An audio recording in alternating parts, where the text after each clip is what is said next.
what happens is the sun is, those iron sun is really bigger because it's very far. The light source is very small as compared to the subject. So then you generally have a harsh light. So if you see in this image, see the shadows falling on the nose on the right side of her. It's very harsh. There's no gradation. There's no smoothness in the shadows. Similarly, Mhm. if you see the right cheek, it's completely dark. There's no Mhm. details over there. There's no details in the lips. So the problem is because the light source was probably not enough, not bigger enough. That's one problem. You have used, instead of using a flash, you have used a softbox to increase the size of the light. So that's perfect. But the next problem is the subject is far from the light source. So what happens is, if the subject is far, the shadow which is created by these light source becomes harsher. Same example as the sunlight. The sun is bigger as compared to any subject over here, but then the problem is, since the sun is very far, it's casting a very harsh shadow on the subject. Similarly, in this image, though you have used a bigger light source, but you must have kept it a bit far, because of which you're getting harsh shadows. So to avoid this is to bring the light source closer, or the subject closer to the light source or whatever, and automatically you'll have much softer shadows. That's one thing. Okay, now how to improve this image? I mean, this is one of the steps that you have to, in terms of lighting. Second is, there's too much of contrast in the image where your wife's hair is lost in the background. There's no details over there. So probably what you should have done is add another light source, not necessarily a flash, probably even a light bulb, a table lamp, or whatever. Or if you have another light source like a flash, then probably add that light and give a background light. So at least some of your that the left edge or the right edge of her right is visible, like those hair details are visible. Second thing we've noticed in this image is, uh, there's a line from the left corner. Probably you must have missed this in the editing. There's a line from your left corner of the image, left top corner, towards the eye of the image. So probably you must have missed this in the editing part. Uh, it looked a bit odd for me. This is something in the post processing part, because the line is from the left corner to the eye of eye of your wife. Yeah, yeah, I do notice that. Um, Yes, yes. yeah. So whenever, I mean, this applies to all the images. Whenever we edit the images or when we process the images and shoot, we have to look at all the minute details, and try to correct as much as possible. I'm sure you must have missed this, but then it's very important that we correct all the smaller details, which ultimately ultimately adds to the quality of the image, or the total look of the image. It's not a I mean, we're not saying that as a big problem or something, but then I'm just giving you, I mean, this is what we noticed. Yeah, very much kick. Yeah. Yeah, Prakash, you want to add something more? Okay. I hope that was helpful. I mean, otherwise the image is very good, yeah, effort is very good. Yeah, I myself noticed couple of mistakes because it was first attempt and I was trying to look into too many aspects, like the softbox, the angle at which it is placed, and things like that. After clicking this picture, I realized that my uh, flashlight was little overexposed. So instead of keeping it at 0, I think I was overpowering it yes. by at maybe 1 point or 2 points.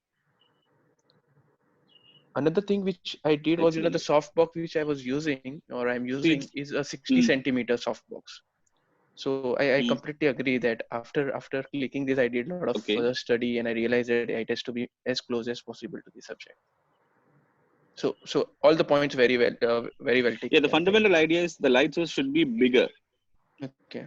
Okay. So the fundamental idea is, increase the size of the light source. So you must have seen when people are clicking with the flashes, you bounce it on the wall, you bounce it on the roof or whatever, wherever it's light source available. The basic idea is we're increasing the size of the light source to make us the shadows softer. So the same thing applies over here. If you have got a bigger softbox, bring it closer, and make sure that you get the biggest softbox as possible. Sure. I hope we can. I think Prakash, you want to add something? Yeah, we've already discussed this yesterday, KK, and I think you said it all. I don't want to repeat just a couple of Yeah. things. Kashyap, you have seen this line, right? Where my mouse is, you can Yes, see, right? yes. Okay. Yeah, yeah. That is one thing which you missed out. Another thing is, you mentioned that you were trying to achieve a Rembrandt. You're trying to get this over here, right? Okay. Yeah. Okay. Now, what Yeah. you've done is, this is looking more like uh, short lighting for me. Okay. Do you know about short lighting and broad lighting? Not much, sorry. Okay. There are two other forms of lighting that are important. One is short lighting, one is broad lighting. Okay. If a person, okay, let me say, if this part of the face, which is closer to the camera, is illuminated, okay, if the light source is falling on this side of the face, then that would be called broad lighting. Okay. And if this side, which is closer to the camera, falls in darkness away from the light is in the opposite side, then this would be called short lighting. So this is another example of short, but on this side, as you mentioned, it's pretty overexposed. Now, if that's happened over there, you could have probably in post, you could have pulled down the highlights. I don't think it's completely blown out. There should be details here. I could not tell you had the raw file with you. Have you checked the raw file? Actually, the problem is, somehow my Lightroom is not working properly, so I'm not able to click it in RAW right now. So I'm clicking all in JPG. Okay, fine, great. Rest he's told you how far approximately was your Okay. But was you got your the idea, right? Yes, very much. So the softbox was not very far, but as I mentioned, Prakash, that I had overexposed my flesh, so I was running it a bit, couple of points higher than it should be. okay? So that's the reason it could be like, it's a little blown out. Okay, fine. But as KK mentioned to you and told you also, reiterating that the softbox should be as close as possible. Just remember that, okay? Okay. The softer it is, the closer it is, the softer the light would be. Okay. And don't Okay. forget about the rim lighting so that because her hair is dark and the background is also dark, so she gets some separation from here, her hair against the background. Okay. That's about a good image. On this side, down over here, you've got a few stray hairs. You need not bother about the other flyaway hairs down over here, but at least this part over here, which is falling out and into the background, that would be very easy to touch up and clone off. Okay. Okay. Okay. Small, minuscule things. I think that's a lovely image. And if it's your first attempt, I think that's brilliant. Really good. Kudos to you. Thanks. Yeah, Thanks, Prakash. Just a couple definitely. of questions from my side, if I can ask. Yeah. I just wanted to know, like, how at what height Please. generally we should keep the softbox. Okay. Uh, let's put this on. It's Traditionally, generally what it somewhere over here. generally. I mean, as a thumb rule, we 45 degrees. Yeah. Okay. 45 See, degrees. you see my It's a mouse general pointer? thumb rule. Yeah, 45. That's right. Okay. So it would be falling from here. Okay. So I think the lower end or the bottom of the softbox should be somewhere Yeah. at the eye level. Uh, you look at the Correct. center of the softbox where the actual bulb is. Okay. That should be Okay. somewhere falling at this 45-degree angle. Okay. Okay. That's important. Okay. KK, you want to add See, it something? depends. Again, it depends. See, it's not a general rule. Yeah. Again, it's not a general rule. I mean, uh, the problem is, people are using different sizes of soft boxes. Then this calculation changes. So then you are adjusting, and the angle of the soft box. I'm not talking about the angle at which it is kept. The depth of the soft box that also changes the light. So you must have seen, different kind of, what is it called? You know, it's क्या बोलते हैं? Different shapes of soft boxes Octa, where octa. We're talking it's about octa. it's like this. Some are even broader. Oh yeah, octabox or something. Yeah. So different shapes and sizes. The depth of the the reflector or the soft box changes the quality of the light. So I mean, there's a lot of things that we can work on. I mean, it changes the shape of the light ultimately. we are trying to shape the light to get the desired result. So it changes. There's no thumb rule. The general thumb rule is 45 degrees. There's no other hard and fast rule. People do say that, okay, you keep the edge of the softbox, uh, where your eye level is. Um, it depends on the image that you want to and the kind of equipment that you have. I don't want to Okay. generalize that. That's what I'm trying to say. Sure, sure, sure. Shesha, there's Okay. one more thing I want to bring to your notice over here. When the light is falling from this angle, okay, uh, normally you would end up having, it will cast a shadow over here. It would be a nice practice if you have a fill-in, maybe just something like a small reflector over here, a translucent reflector, and even your model, that's the wife, could hold it down underneath. It won't be visible in the frame, and it'll just bounce a little bit of the reflected light and softly fill in these shadows over here and make it more pleasing. Okay. Okay. Sure, Prakash. Anything else? Shall we move to the next image? Yeah, I think we can please move on. All the feedbacks are very important, and thank you very much for that. Okay, great. Anybody, any questions on this? One point I would like to give as a tip. Yeah. Prakash ji, Mohan here. Mohan, hi Mohan, how are you? Mohan, please go ahead. Good, good. Hi, Yeah, Mohan. yeah, Please. yeah. You can use a reflector to compensate the light on the other side. Okay. Based on the requirement, how much you want to lit on the left side of the image or the subject, you can use a reflector, and you get reflectors with very clear one and golden color one as well, and even a diffuser you will get that will also will help you on the left hand side or even on the back side. It's only a tip. It's up to your requirements. That's it. Definitely. And we didn't mention Sure. that. Thanks. Both of us spoke about it last night. I mentioned the underside reflector, not the other side, because he was looking for a Rembrandt over here. And for Rembrandt to be on this side, I mean, generally this side should be even darker. But that's a nice thing you mentioned to him. It's good that he knows about it. Shall we Yeah. move on to the next image? Yes. Great. Okay. This lady, is she present over here? No, Oksana is not present. She's not present, huh? Anyway, we'll go ahead and we'll mention about it. So, go on. First of all, this is a well-composed image. It's a nice image. Prakash bhai, do you want to do that? Prakash bhai, sorry. Do you want to do that at the end? Because those who are already present, let's make sure that they get more attention. Okay, done. Let's go to the next one. Okay, this is Deepesh's image. Yes. Hi. Hi Deepesh, how are you? Morning. Good, Andy. Morning. Okay, nice image, Deepesh. Love the colors over here. You've got two colors especially which are usually very complementary. One is of course the colors running here, the warm, and you have the cool colors over here. You've got a nice sunset in the background. You've got some good clouds, some nice action going on over there. Thank you. This was and you've got a nice leading line running from here all to the sun. yes. Sorry, you were saying something, Deepesh? No. Deepesh, do you want to? Deepesh, do you want to say something?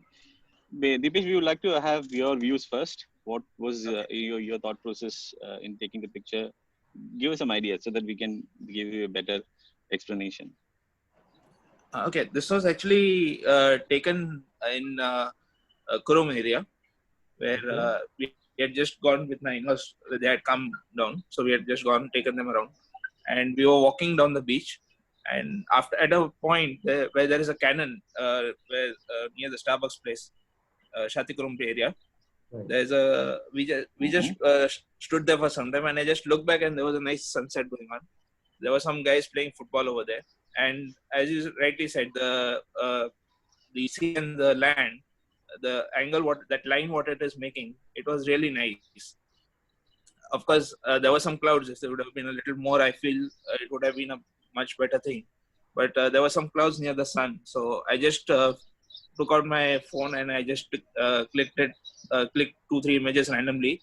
I got this one, and I felt it was a very nice and very like a good click. But only thing I think in the post processing, I have darkened out the trees a lot, or I don't know. If you guys can help me out over there, or I should have not overdone the processing on this. Okay. Shall I start off with giving some of my thoughts? Yep. First things first, Yeah, in a yeah, landscape image, almost the very first rule when you start with post processing is try and ensure that your horizons are straightened. Okay. This is Okay. slightly tilted. It's slightly tilted towards the right over here, down. Point Okay. number one. Point number two, as you mentioned, since there are no clouds over here, I would Yeah. probably snip off your composition somewhere over here. Okay. Okay. Excuse the straight line. So Yeah. this portion over here on top, I feel Okay. is redundant, is not required. Okay. Okay. There's nothing happening over there, so there's no point in displaying that image and showing it. Point number two. Point number three is down. These people over here, Yeah. this person, these two, this person, Okay. and this person here. These Okay. three should be cloned out, okay? Because they are cropped at very, very odd positions. See, there are rules for cropping. Whenever you crop human beings, they should Okay. never be cropped at joints and certain places, okay? This looks very Okay. odd. Now, Okay. obviously, you can't do anything. And if you try to crop the image, if you try to crop the image somewhere over here like this, then you Then will get those. these people out of the frame, no doubt. Yeah. But then Yeah. the other people behind him in blue and all would get crops in a similar fashion, which would not Correct. be tasteful. Okay? Yes. Correct. So you Correct. have to just clone these people out. That should be okay. Okay. Okay. Okay. Now, I think as far as the trees and all are concerned, it's okay. You could maybe pull up the shadows, just a tad, things like that. That's about okay. It's not this thing. Can you tell me what was exactly in your mind when you were clicking this? You like the scene, you like the sunset. What exactly did you like about it? Basically, one was the line which is there between the curved line, which is the slanted line, whatever, between the land and the sea. And Okay. the sunset, I kept it on the left hand side because I wanted to get both the land and the sea in equal proportions. Okay. So basically the sunset, I wanted to capture the sunset. It was giving nice lights all around at that time. And obviously this the balance between the land and the sea, which I could show something. Great. Okay, see, in any landscape photograph, remember one thing, there are three things which are very important to your composition. One is your foreground, one is your middle ground, and one is your background. By foreground, I'm referring to what is all over here. Okay, this is your foreground. Yes. Yes. This over here would be your middle ground, roughly. And the sun and the sky would come in as your background. Okay. Okay. Now, I do see a strong background over here. In the middle ground, there's nothing really exciting. We just have this line continuing here from the foreground over there. And in the absolute foreground, we do have people playing. But I just feel that your foreground is not strong enough, you know? Okay. Okay. I feel a stronger foreground, maybe a different angle, maybe going down lower, things like that would have been better. As you have shot it, this is, I've given you my feelings, my thoughts about it. Yeah. Make the I image was strong. I was at a higher ground actually. Yes. The beach was at a lower ground. I noticed that. That's clearly evident, which is why I mentioned probably a different angle would have made the foreground a little bit more powerful. If you come in a little bit closer to the people down who are playing football and come down to their level, probably shoot a little bit from down, maybe. Okay. Okay. You would have got them a little bit closer. They would have been a little bit bigger, and they would have been a little bit more imposing in the frame. You know. Okay. I got it. Okay. It's a nice image. It's a nice image. Well thought out. KK, you'd like to add something here? No, it's really impressive that it's shot on a phone. If you look at the sun, it is properly visible. It's properly exposed. And that is something I've noticed. When he said it is taken on a phone, it's really surprising. I think Prakash has already covered all the points that in the image. I believe something what extra could have been done is instead of he said initially cropping out from the top. So then automatically you could have tilted the frame and then covered more of the foreground. That's all what I want to say. Otherwise this picture is good. KK, one more thing, like he could have waited for more time, like the players would have come to the other end with the ball and he would have captured some action in the foreground. I think that would have enhanced the image more. Yes. But Yeah, I would have lost the sunset. yes, definitely. If I would have waited further, I would have lost the sunset. Yeah, that is there, but Yeah, It's a catch-22 situation. Yeah, true. Yeah. True. that's what I said. See, no, yeah, but that's what I said. with the sunset, if the since ball was there in is the a lot air of and sky, two people with their legs up and some action in the frame, Yeah, like it would I have should have been gone. wonderful. Yeah, like Prakash bhai said, I should have gone lower, maybe near the Yeah. players. Okay. generally we say work around the frames. Yes. Dipesh, what about the post-processing? Work around the frame. You take multiple shots. I took multiple shots. Sorry. So this was one which I thought looked nice because of the position of the sun. Yeah. Post processing, Libin bhai, I had done a little bit of clarity enhancement, sharpening, and dehazing a little bit In Snapchat or Lightroom? in Lightroom. Lightroom, okay. Which phone are you using these Okay. days? One more thing which I'm using an S9 Plus, Samsung Galaxy S9 Plus. Okay. Sorry, KK, you were saying something. I interrupted you. see, to when you're doing processing, generally people tend to use a lot of dehaze to correct their images. See, Yeah. the thing with haze is like it adds some depth in the image. When I say depth, generally if the thing's far off is little unclear. Like you have that haze in the atmosphere. That is actually good to give a depth in the image. So if in this image there's absolutely no haze at all, you must have dehazed it. Or I was thinking, since it's in the mobile phone picture, there's an artificial correction going on in the background in the phone itself, in the processing itself. So probably that may be the reason. But adding, when this is a post-processing thought, So generally, if it's something is very far in a landscape shot, you add a depth by adding haze. Adding haze. Not dehazing, adding haze. Okay. But again, it has to be done tastefully. We'll come to that in one of the other images. We've been discussing this yesterday, so we'll explain this in a better context in a later image. Sure, no problem. One more thing I'd like to just add on over here, Deepesh. Yes. You're using a Samsung phone, and it's a nice phone, no doubt about it. It's good AI. It's got its computational algorithm, which is good. It must have probably recognized it's a sunset. But in case it's not, do try it in a couple of other modes. You probably have an HDR mode over there. Yes.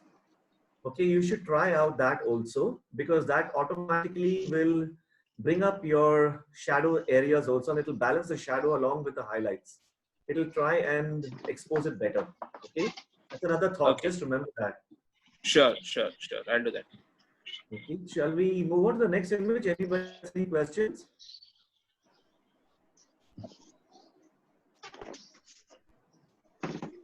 I'll take that as a no. Next image, KK. Yeah, please. Okay. Are we going, guys? Are we going slow or are we going? Actually, okay? Prakash bhai, my phone HDR fast? setting is on only. Sorry, your phone? HDR setting is kept on, and it is apply when needed. Automatically, the phone decides when to apply HDR. You remember what KK said, right? Yes. KK said from a phone, considering you shot this with a phone, your dynamic range is very good. Okay. Yes. This explains that. Okay, because to bring it up in post from a JPEG image would be from a phone would be extremely. It would be miraculous almost. Okay. Yes. So great. That's good. No problems. Let's go on to the next image. KK, over to you.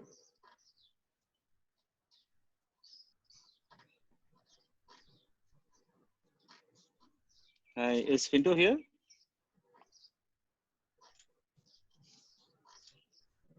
I don't think so. You want to move on to the next one? He's not. Yeah, I think we'll go to the next one. Okay.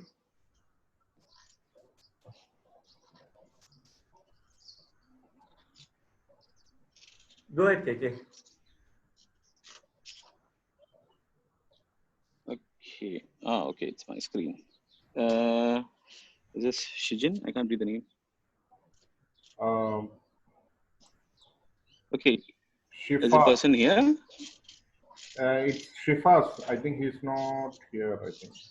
KK, I suggest instead of flipping back and forth, Yeah. let's do it because the session is being recorded. They can always come back to it later. Only thing is we can't interact with them and check and know as to what was in their mind. That's really important to know what was in the shooter's mind when they had their eye to the viewfinder. No, I think we'll do that. But then the thing is, at least those who are already here, let them get the benefit, Chalo, so that okay. we can interact with them directly. This person is over here. He was wearing a mask. It's Krishnakumar. He's here. Hi, Krishnakumar.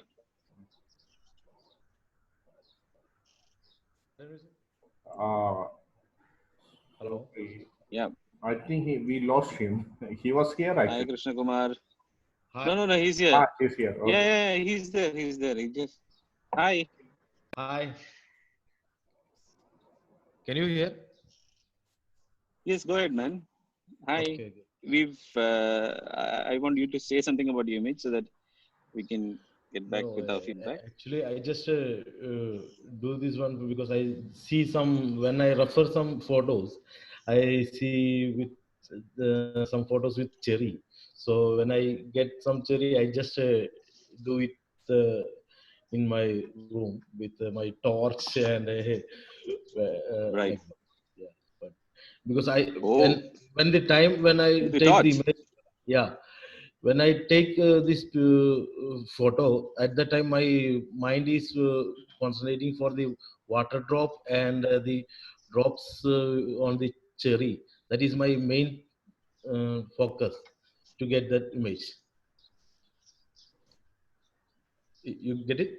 Right. Yeah. Yeah. Okay. That's right. So there is no flash added, right? There is no flash. No. I inside my bedroom. I just open the side door, and I take one torch with and one paper, oil paper in front of this, and like this. I take that. Okay. So what's the green thing behind the cherries and all? Yeah, behind the that glass? is there is one sheet,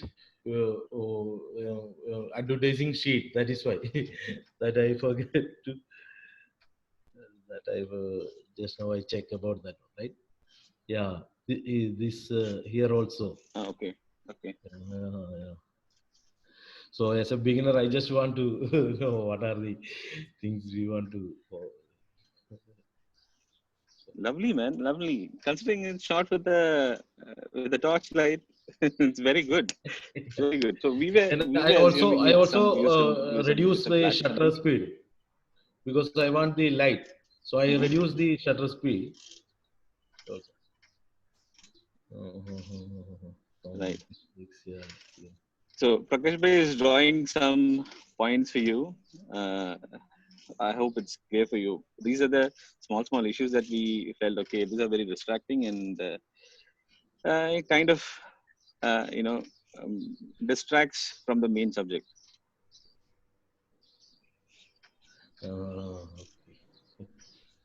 Okay, go ahead. Okay. Keep talking here. Now,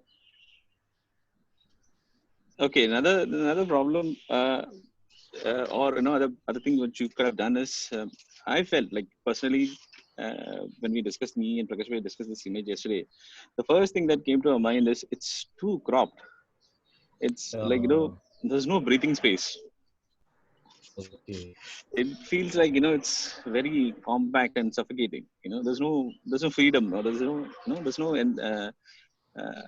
gap around. Like Prakash has drawn this lines in all the sides, top, probably right side. Yeah, there's a little bit of gap, but on the left, bottom it's still okay, but top and left, it's a bit too cropped. Second thing, again, you shot this with your torch. So I mean, kudos to you. But then the problem is it's a bit harsh. The lighting is a bit harsh. So you could have compensated then when you're shooting this. Again,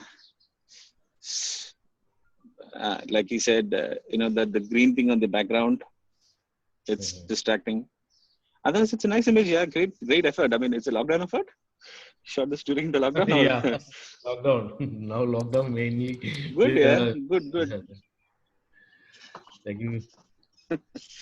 Excellent, yeah, excellent. Yeah, the only problem, as I said, it's too cropped. It's too zoomed in. Okay, that's one thing. Second, the highlights are completely blown off. I mean, there's no details over there. That second thing, then you need to do some cleanup. You need to be very careful of what you show, and what you not show. Prakash, you want to add something? Yeah, I've already marked out the areas and you've spoken about them. Krishnakumar, I've drawn these arrows over here. You can see these arrows I've drawn on top. There should be a little bit more breathing space on top and a little bit more breathing space over here towards the left-hand side. Okay. Right-hand side over here, there is sufficient space. So that is absolutely fine. There's no problem. This side, left and on top, a little bit more space will be left, a little bit cleaning up over here. KK has mentioned all. If, you shot this with a torch, that's really amazing. If there's any chance in the post, looks like this is completely blown out. I doubt if there's any details. Have you shot this in RAW? Yeah, no. Sorry? Hello? No, okay. So then there definitely will not be any details over here. 100%. If this was shot in RAW, probably in post, you could have recovered some details, maybe. And you could have tamed these highlights. I think it's a nice shot. So this hip flask belongs to you? Yeah. Nice. You carry it around with you everywhere? No. I just buy for taking the photos and all. That's why. Nice. Good, great. Anyway, that's it. Should we move on to the next image? Anything you want to ask or add? Anybody else? Prakash bhai, I want to borrow that. Yeah, I know. That's why I try to mention it towards the end, Okay. Let's move on to the next image. Thank you, sir. Yeah. Here we are. You have Jason on board. I think this is his image. Hello?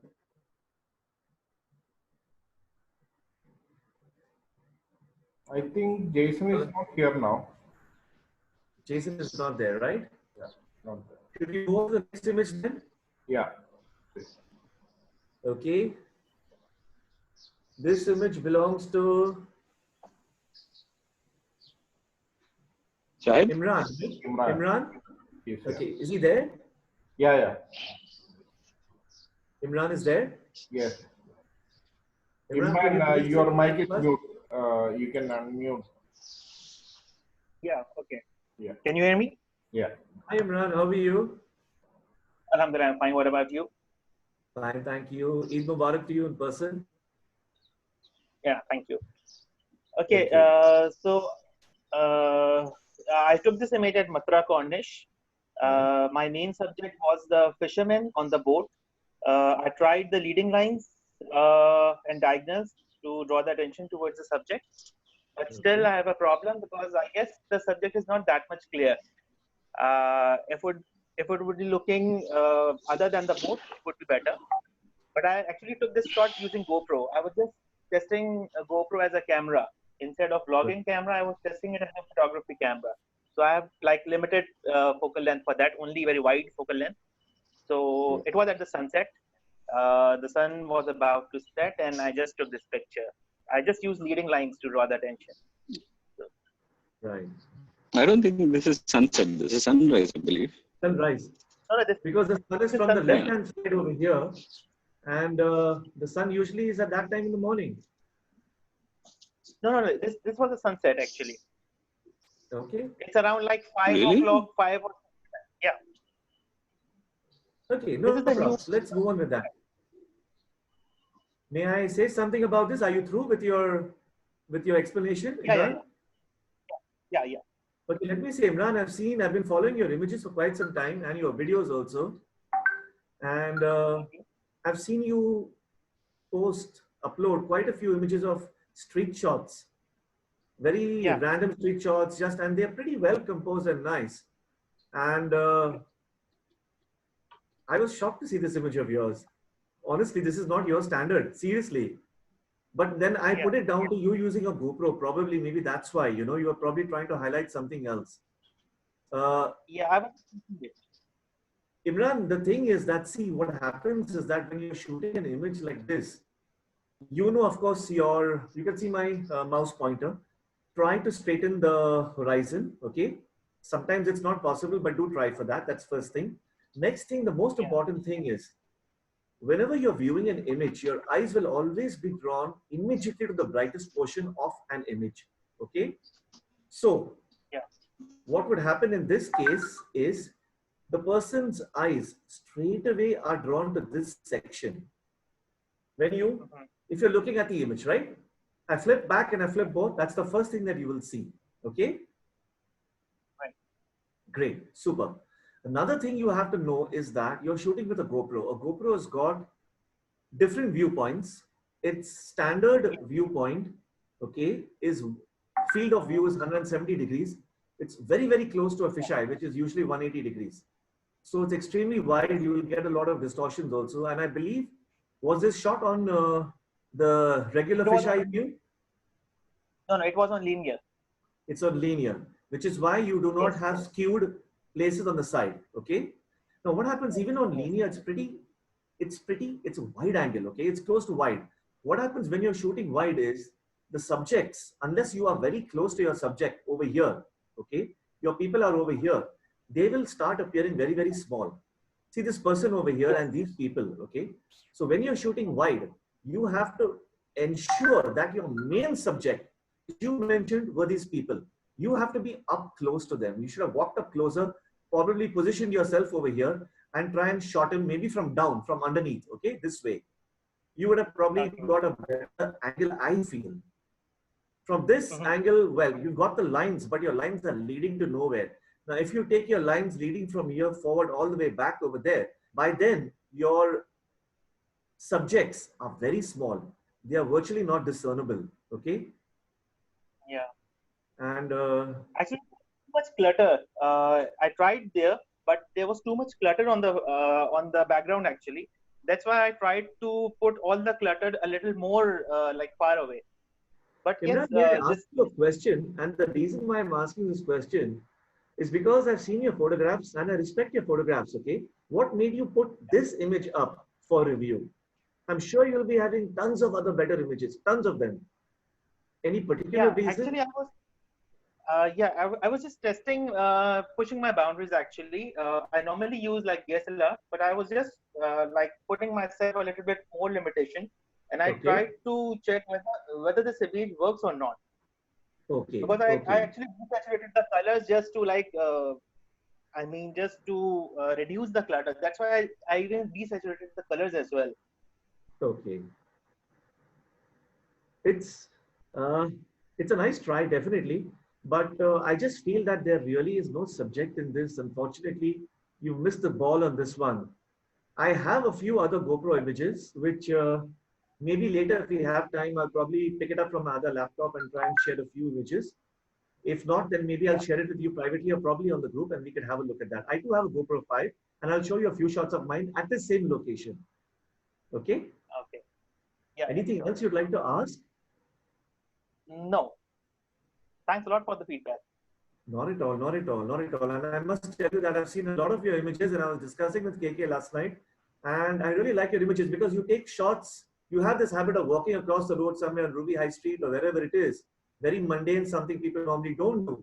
And you come up with some nice viewpoints, some really nice viewpoints, something which stops me in my tracks and makes me look. You use signboards a hell of a lot from what I've seen. You use traffic crossings, the zebra crossings, you use all those elements in your frames, which are really nice. Yeah. Thank you. Yeah. Great. Yeah. KK, anything you'd like to add, dear?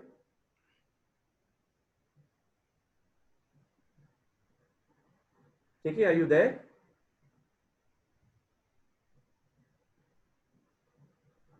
Libin, can you check? Have you lost KK? KK is there, but I don't know. He can't hear him. Yeah. Can you guys hear me now? That's better. Yes, we can hear.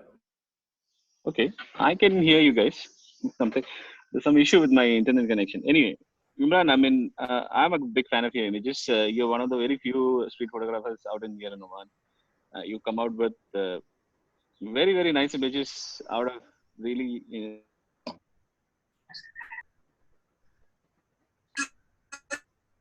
a mundane place. You shot something with the signboards, like Prakash said. We were really surprised. Yesterday, we were really surprised seeing this image. I mean, it's not really a pure standard. As you said, you were trying to, uh, uh, pose yourself into a different perspective and, uh, get something out of it. It's a nice try, but I in an image review session, would I be submitting it? I don't think so, because I'm missing a subject here. I'm missing a subject here. Right. That's a main concern for me. There's no composition wise, it's good, but if there's no content, then the composition doesn't make any sense. Uh, I hope the point is clear for you. Yeah, sure. But it's. I mean, I've always enjoyed your image. We've never met, I believe, but we've been No, communicating. not yet. Yeah, That is but unfortunate. I'm a fan of your images. Chalo. Prakash bhai, can we? Prakash ji and KK, this is Satish. Is it possible for me to say something? I mean, not as a reviewer, Please, just maybe please, ask. please. All right. I just had a doubt because you're dealing with this a lot. Like you mentioned, generally when people look at the image, the eye generally travels to the brightest spot of the image. Right. Is it also fair to say sometimes as a photographer, we also get carried away with the same effect? I'm seeing this image. I'm sure he would have gone few feet further. You could have got his subject in right place, but because you mentioned that that is the point of his interest, but maybe carried away by the beautiful wooden floor bed there with nice sunlight falling on it. As a photographer, I think we also should be a bit more careful in not getting carried away by what we see bright there against what we actually wanted to show. Is it fair to say that? Yeah, definitely. Sorry, I missed your name. I'm Satish. Hi, Satish. Okay, I don't know whether a couple of days back or a week back, there was this video from what's his name, Brian Peterson. Okay, Brian Peterson is one of those persons. I think probably every photographer back like 10 years ago or 20 years ago, they consider him as the guru because his books, his videos were so powerful. He shared a 1 hour video, and I think I shared it in FSO, and there was some discussion. The thing is, people get carried away with, like you said, people get carried away with your general photography subjects. But then it's very important to look around and and try to find out, see patterns, see differently, if I may say so. See differently. Like probably Imran is trying to do that because seeing his images earlier, like whatever he shared earlier in his Instagram and Facebook and all. So he's trying to do something different, or he's trying to walk out of the normal photography path. What the general photographers do. He's trying to capture something different. Like in this case, he probably, like we were all saying, me and Prakash were saying, we expected some more. I mean, we expected a better image for the review session, but like as you said, Satish, people do get carried away. It's a human nature, like everyone do, because we are trying to do something different. We are trying to see something different, to come out with something unique. I don't want to be shooting the same frame. I like to take something else. So it happens. Uh, Probably that's all what I can say. Absolutely. Thank you. I hope. Yeah. Okay. Prakash bhai, you want to say something? Or go with the next one? May I share a screen of mine? My other screen. I'll try and share my other screen. Are you guys on? Can you hear me? Yeah. Okay. Give me a moment. You may have to disconnect this one and then share the other one. Yeah. So I'll click stop share over here. And share this. Let me know if it's visible to you.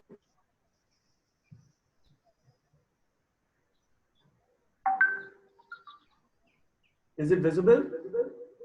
Yeah. You're echoing. Yeah, 1 second. Now I'm fine? Still.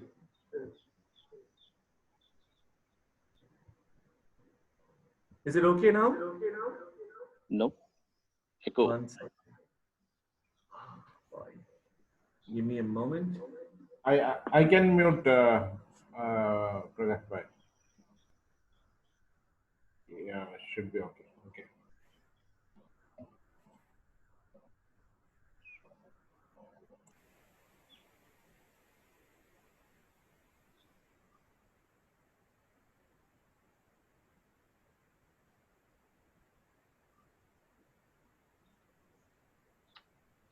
Okay, Imran, can you?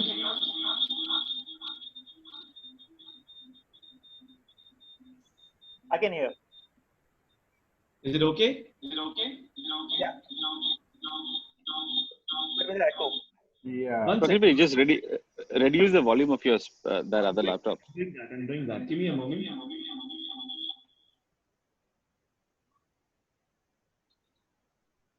Okay, it's done. Is it all right now? Yeah. Okay. Imran, first of all, these are straight out of camera. They are my JPEGs. Okay, I shoot with the GoPro in RAW plus JPEG. So this is straight out of camera.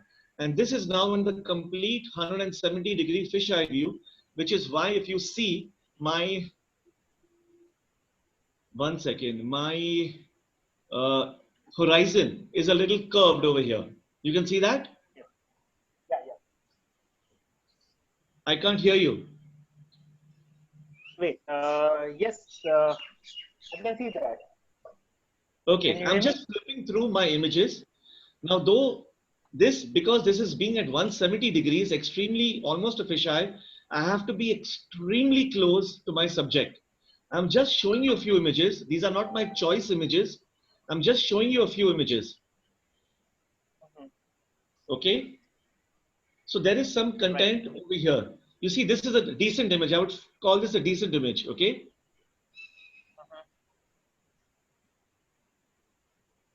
Am I going too fast? Yes, slightly fast. Okay. So you said there's a decent image. We didn't understand which was the decent image. Okay, sorry. This image is also from GoPro? This one. Yeah. Wait, it's changing. 1 second. There, it's come now. Okay. This one is also from GoPro? Yes, these are all GoPro. Let me show you my screen. 1 second. Let me get out of here.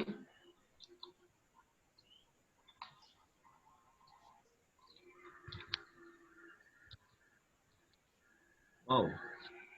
How do you, okay, here it is. If you notice, can you see this here? The fold on the left, Hero Black 1. Can you see my mouse pointer? Yeah. Yeah. So this entire folder which you're seeing, the entire tree on the left-hand side, this is all belonging to my GoPro over here. Okay. All of them. Okay. Right. Now, this is the one which you saw. Give me a second. If I have filtered some, let me just check. No, there's nothing filtered here. So I have not really. Okay. I went into a burst mode when I wanted to capture some action. And this was when I was trying to capture action. Okay. If you notice, there'll be very slight difference from frame to frame. Yeah, I can. But the amount of distortion is very less in this image as compared to other images. So how did you able to capture that reduced distortion? Great question. I was wondering who would ask that. You've used a GoPro, so you understand. Now, have a look at my mouse pointer. You can see my mouse pointer, right? I'm traversing it around the horizon line at the back, going around the guy. There it's going. There it's going. Can you see this? How my horizon is skewed? It's curved completely at the back. Can you see that? Yes. Okay, so there is distortion, but it's not visible. It's hidden behind my subjects. I've composed it in such a way to minimize the distortion. Point number one. Point number two is I am holding the GoPro almost at 90 degrees to the floor. Okay? Do you understand what I'm talking? It's not tilted up, it's not tilted down. Exactly. Like the moment you tilt up or down, it increases the distortion actually, even in wide angle. You tilt it down and your horizon will be curved like a sad smiley. You tilt it up and you get a proper smiley horizon. Okay. Okay. Which was the image which yeah, that's it. So basically, this is just a burst of images. I just wanted to show you a few, and that's about it. Okay. Anything over here? This is at the fish market. No, nothing else. This is another one at one of my parties. Okay. This is after I've done the lighting setup and everything, and that's about it. I just wanted the entire thing. You can have a look. I think that's it. Basically, that's it. You have to have it close to you, otherwise you'll be very, very small in the image. You can see I'm holding it and still I'm so far. How much of the frame is visible? Yeah. Yeah?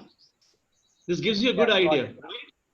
So you have to be very, very close if you're shooting with a GoPro, and with a wide angle, you just have to be careful. I think we've spent enough of time on this. Shall we go on with the next one? Anybody, any questions? KK, anything you'd like to add there? Yeah, I'll just add one thing. Like Imran, like, if you see Prakash Bhai shared some images of 2017, 18. See, this is good exercise that we were, even me, I was also doing the same thing. Prakash Bhai also doing the same thing. Right now he's shooting with the phone.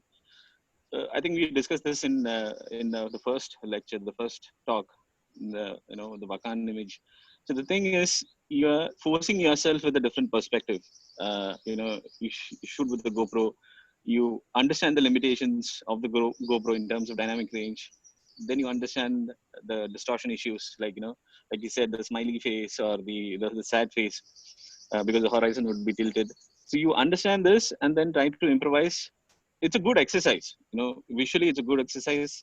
Keep on trying. I mean, you are in the right path. Probably that, like we said, that was not the right image, but you're doing it correct. Satish was saying, okay, I'm not ridiculing him or something, but then unless we try something, then only we'll be able to get these images. See, I've been to see, he's showing some Muscat Festival images. I've been to Muscat Festival only with my GoPro. I'm not expecting great images, but then the idea is to force yourself to see something else, to get a different perspective. I've gone to Matra Fish Market just with my fisheye lens many times. The purpose is just to force yourself for a different perspective, then to work around having the advantages and the disadvantages, how to make the capture to your benefit. I think it's a great exercise for others also, to force yourselves to see something different. All the best. That's what I can say. Imran, guys. I've purposely shown you these few images so you get an idea. These are all shot with the GoPro. I am very, very close to him. I'm virtually up on top of him, okay? And please know that these are totally unprocessed. Totally unprocessed. It's straight out of the camera. So anyway, as KK pointed out, trust me, it's beautiful. Sorry, go ahead. Using GoPro that up close to a person, it's a very dangerous thing actually. That's why I was a little bit. That is also a learning experience. That is also a learning experience. Yeah. Trust me. I was a bit lazy actually. I could have be very close to that fisherman, and I could get a good image, but I was being lazy actually. No hassles. Like KK has mentioned, see, I'll tell you, when I'm going to a site, I go to the Muscat Festival. I've met Sanjay and a few other friends over there. They'll tell you, I've got my RX100 in my hand. I've got my GoPro in my pocket. I've got probably another 2 cameras with me. And I like to shoot with all of them because you get a completely different image. I have got this same guy who's pouring out coffee. I have got him with my GoPro. I've got him with my RX100. And plus I've got him with my mirrorless or my DSLR. And with each of them, it's a different feel. It's a different feel. The intent is the same, but the feel is completely different. And over here, as you can see, I have tilted my GoPro down, and you can see what's happened at the back. sad smiley. Yeah. Yeah. Shall we move on, guys? I think that's it. I don't want to waste any more time on this. Yeah. Yep. Okay. I'll stop my screen share here and go back to the other one.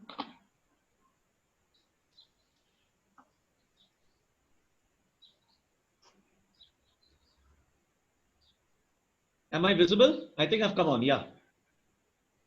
That's the next image. Sumesh, lovely image, dear. Hi, good morning. Thank you. Thank you very much. Your images are always a treat to watch, Sumesh, really. I mean, your content is beautiful. Your colors, you. your composition, बहुत अच्छे हैं. KK, Thank you. I'll Thank pass the you. ball Thank on you. to you for this one. Why don't you go ahead?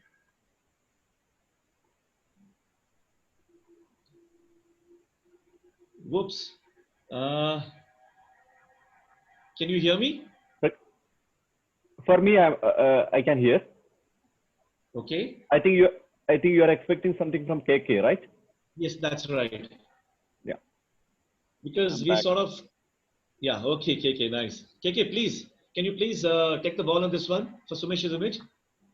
Hi, Sumesh. Hi, KK. How are Hi, you? Sumesh. Hi, I can hear you. I can't see any of you. Maybe my phone is just still reconnecting. Okay. Okay. Anyway, I remember your image. I can't see it right now, but then I remember your image. Beautifully composed, beautiful colors. Beautiful bird. Nicely shot. Yeah. Okay. Let me just load this. Just give me a second. Yeah. Yeah. Okay. Got it here. Okay. Is it a rare bird? I mean, I'm not sure about this. Is it a rare bird? Do you want to say something about the image first, Sumesh? No problem. I can just have my thought process, and at the same time, I would be very glad to hear from you guys. First of all, this one, it's definitely it's not very rare bird, but at the same time, it is a migrant bird. Okay, it's a blue-tailed bee-eater. Normally, it is used to be a guest for a couple of very short time to our place, and thereafter it moved to northern. I think northwest. I think it moved to there. Because of this lockout period, these birds were not at all disturbed. So it was showing. I was just observing these birds for a couple of weeks. And what I understood is, normally it used to be like 3-4 days only in one place, and then they moved to some other place. Normally, the resident birds used to disturb these migrant birds, and then they used to change their position. I mean, their location. That is their normal behavior. But at this time, maybe because of very peaceful atmosphere and not much disturbance for them, these birds were here for somewhere around 3-4 weeks. So, and the other thing, as you know, that when in my class also, my workshop time also, I told you that I used to observe the behavior of this species. So, what I find out is, I got a video footage also, and I posted in my my Facebook timeline, the mating of these birds. Basically, the mating of bee-eater, this blue-tailed bee-eater, it never recorded in, at least in South India. It is not at all recorded. It was one of the rarest footage. That was the reason I was just keep on observing this bird. What was the reason? Normally, in India, it is recorded only in Assam. In southern part of India, it never recorded its mating. So that was the curiosity behind observing these birds and capturing some images. To be honest with you, I just wanted to participate with one of my decent images. That was the only idea I posted this picture in this photo review. Otherwise, I was just, I always wanted to be part of episode, so that I just posted one of the decent images. That was the only idea. But I would like to hear from you guys. Sumesh, you're an integral part of FSO. Okay. Do you have more images with this? I have it. At the same time, Yeah, let please, me Prakash, just. say it. You're an integral If part I. of FSO. Sumesh, you will always be part of FSO. Thank you, thank you, thank you A very very, much. very Yeah. important and a key member of FSO. So there's no two ways on that here. Thank you. I always carried away with that, privilege. That's why I always been. I always carry that. I have that one, KK. To be precise to your question, I have that video footage. It is posted in my FB timeline. So if I can, Right. Okay, I'll definitely check it out. if it is possible, then I can just share that one. That video footage. It is really nice. Basically, it is one of the very rare footage because I posted this one to consulted with some scientists. Then they never saw this video footage of mating of blue-tailed bee-eater here in India. I mean in South India especially. Anyway, so that is all about this bird from my side. Right. What lens did you use this to capture this? It is 300 2.8. 300.8. Okay. Okay, we had a very long discussion on this yesterday, me and Prakash Bhai. Okay. So that's why we also got enlightened with so many aspects of this image, which you just shared. Before commenting on the image, we really wanted to hear from you. What is the purpose of posting this particular image?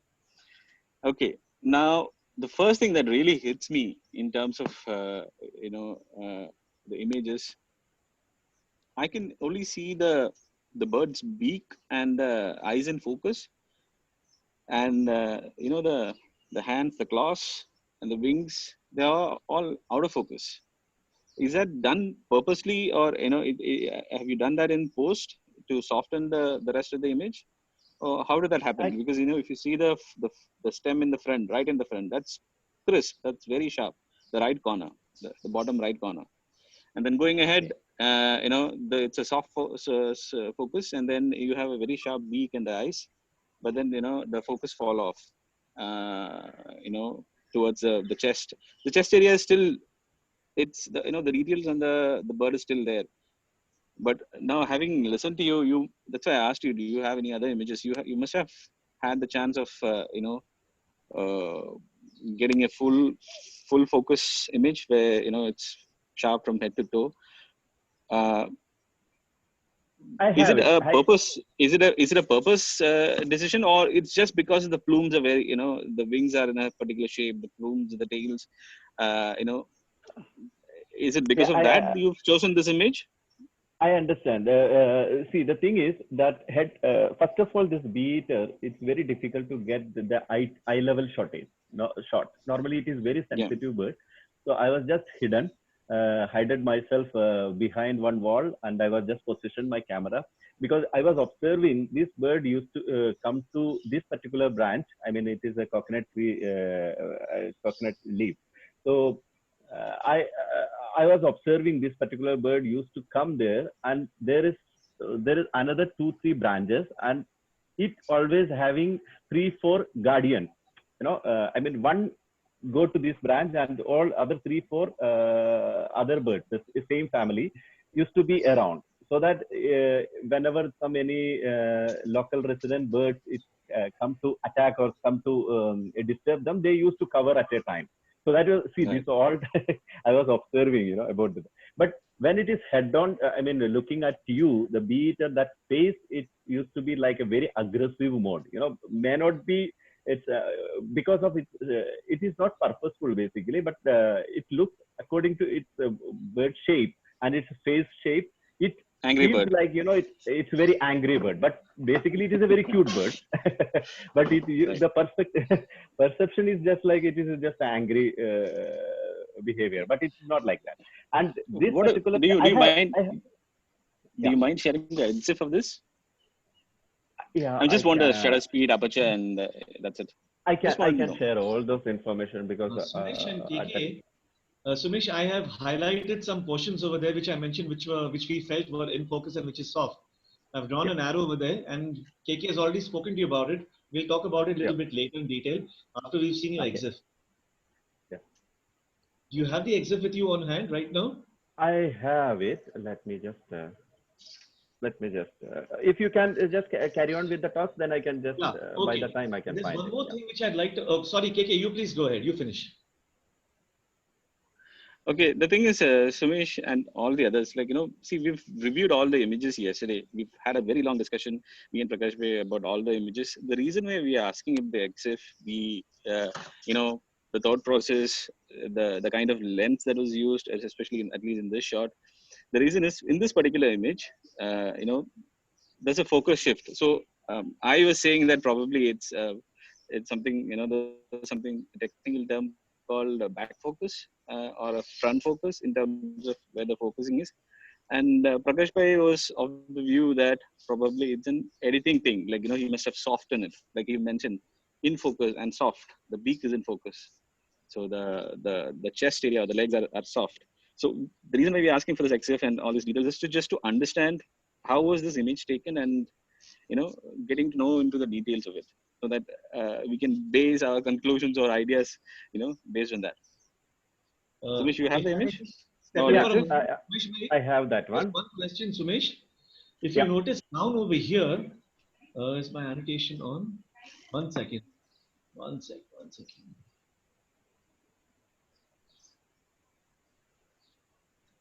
Yeah, if you look at this portion over here down, I've mentioned, see, this is pretty sharp in focus, okay? The stalk coming from the bottom right. Okay. And if you go up to the beak, the eyes, that's also pretty sharp, okay? But the air, and this is behind the crest and the breast of the bird. At least this area, okay, this is in front, it's probably ahead of the beak, whereas the eyes are sharp. But at least this portion over here is in line with the eyes. So this technically, this area of the plumage should be sharp. So I had a feeling, I was telling KK that maybe used a brush and sharpened the face, the eyes, and probably this area. Is that true? Yeah, I see this particular photo. It is I also was feeling a little bit over softened. I don't know the original image. I was just checking at the moment. But can I share that? Share my screen if it is possible. Yes, please go ahead. I'll stop my screen share. Okay.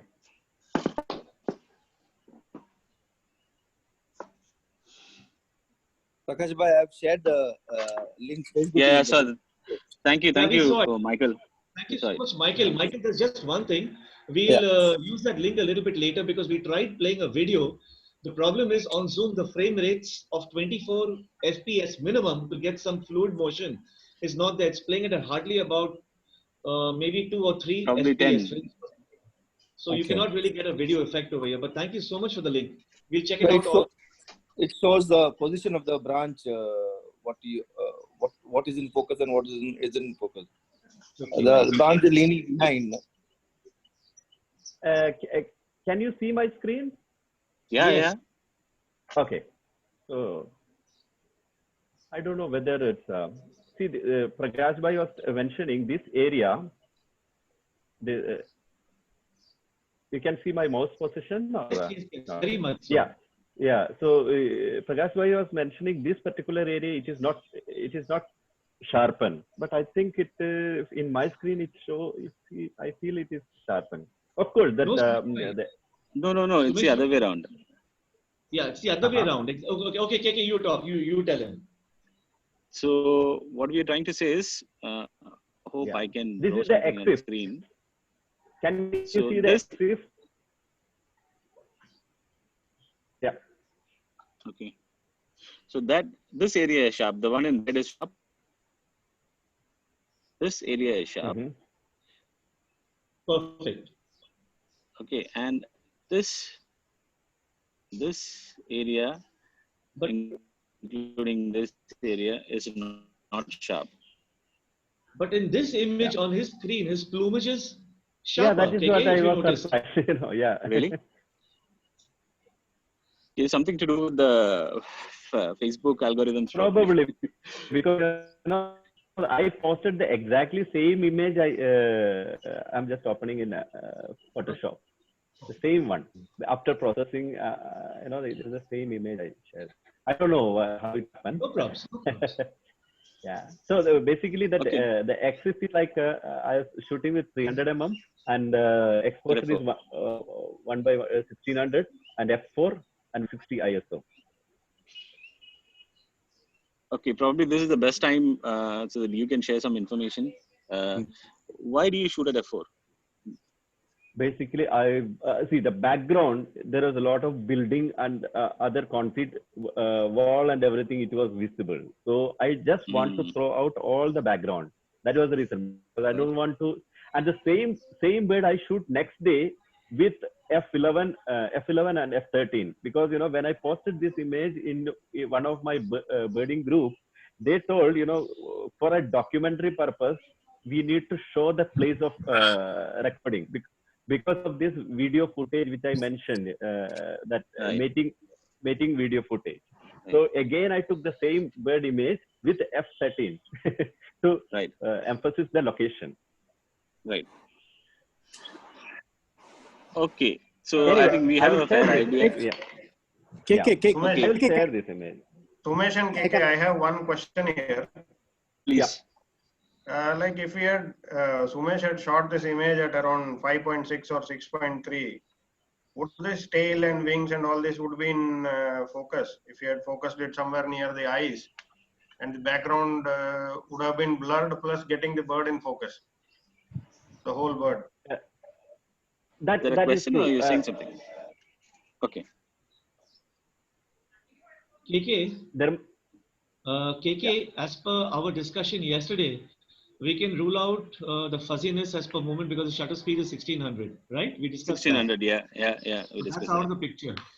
Very clear. And if you notice, this picture over here right now from his screen, which he's sharing, is significantly sharper as compared to the Yeah. That's what I was surprised. No. Anyways, Because Facebook has screwed it up, boss. Facebook has screwed it up. See, it's so nice that we understand also what's happening over here. Probably some AI is going on, so the face is sharp. The rest everything is out of focus. Maybe. Could be. KK, can I have a question? Please. So where is his focus point actually? Who's this? Bird. Jason? Where is his focus point on this bird actually? Let me just tell you, this bird is extremely shy and it is very fast moving bird. Especially during and the action you can see it is very it was preening its feather and some acrobatic action. So that time I focus. My intention was to focus in eyes only, but somewhere the focus point it was somewhere around in the cheek, around the beak. That was the focus point. But of course, my idea was to focus on eyes only.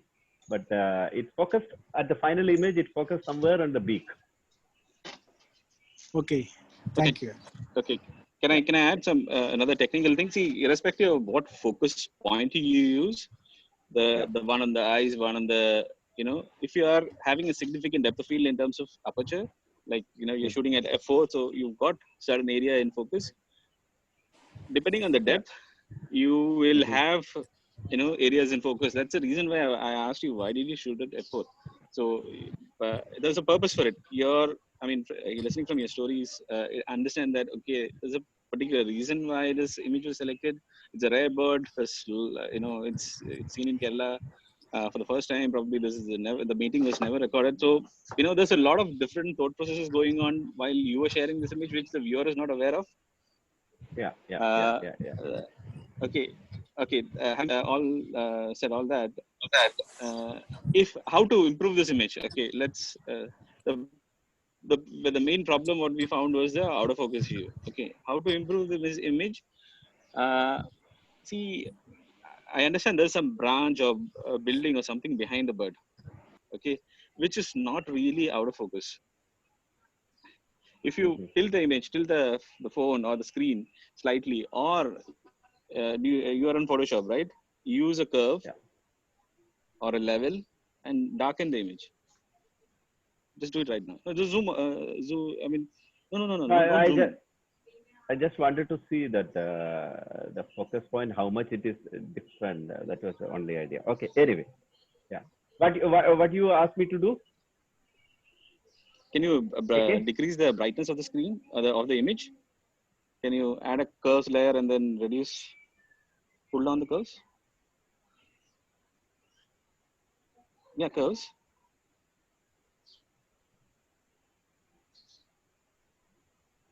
Pull down the curves. You mean? Bit more. Bit more. Bit more. Yeah, go ahead. Okay. Okay. Can you see a band right behind the head? It's crossing through his neck from left Yeah. to right. This one, I don't you know mean? if Yeah. I don't know if I can draw a line. Yeah, let me just Yeah. draw a line and show you. My annotations are off, KK. So this is.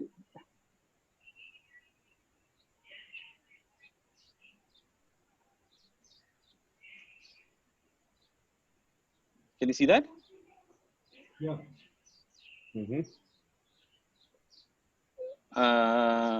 Personally, I would have blurred it out even more.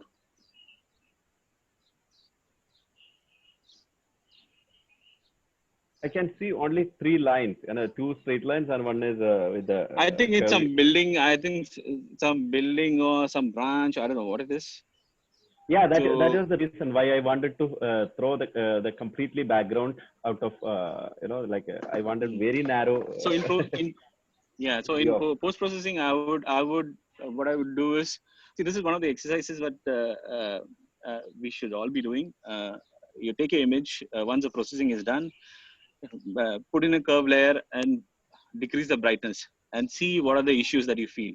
So immediately I found this. Okay, there's a band over there that is visible only when you are underexposing and then try to reduce the brightness. Similarly, you have to. I'm just talking in general, not just this image. So other images, you have to brighten the screen and see. There's another tip is reduce the size of the image to a thumbnail. Can you do that right now? And let me clear this. Control minus. Yeah. So Can you control reduce the minus, size? minus, Control minus. Control minus till it becomes a thumbnail. See, little smaller. Yeah. Can you see? That's it. Can you see the banding now? Yeah. Without any adjustment, can you see the banding now? Yes. Yeah. So this is another exercise that everyone should do, so that in the thumbnail these things pop up fast. When you are zoomed in, you are looking at the details, but you're not looking at the general aspect, general theme of the image, general feel of the image. Now, when you zoomed out, you can immediately see, okay, there's a line there, and you can see the flow of light. How is the light passing through in the image? This is an exercise that we should all be doing, while post processing. So the point in this image is that, okay, I'm just feeling that the image is great. See, we are just trying to, we're not trying to find a problem, but we're just trying to say, okay, add our points so that, okay, this image can be improved by probably blurring that background even more, so that band is not visible. So it's a clean image. It's a fantastic image. So you're adding more value to it. You're adding more, aesthetic value to it. Absolutely. Thank you very much. Yeah. Sumesh, Prakash, may you I wanna ask add? you a couple of questions? I really Can I am. just stop Please. sharing my screen? Probably. Please. Okay. Prakash, go ahead. Okay. Has he stopped sharing his screen?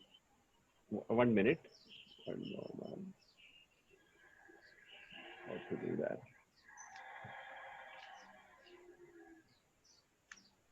I'm not able to do. Escape I'm button, doing Sumesh it bhai. fine. It's okay, done. I've done it. Okay. Okay. Done. Okay, Sumesh, I am zero on birding. Okay, let me tell you, I've almost never shot birds. So I'm just asking you a question. Me too. Did you? Yeah. Me too. Okay. So did you Who is that? Me too. Okay. Did you have any other image? If you notice over here, you will have to correct me if I'm wrong. If you look at the face of the bird, it is almost pressed downwards into its body. You know, it's not erect. Its neck is not erect. It's sort of hunched this way. If you can see me, what I'm doing right now, if you can see me on video. So, do you have another image where its neck was a little bit higher, probably?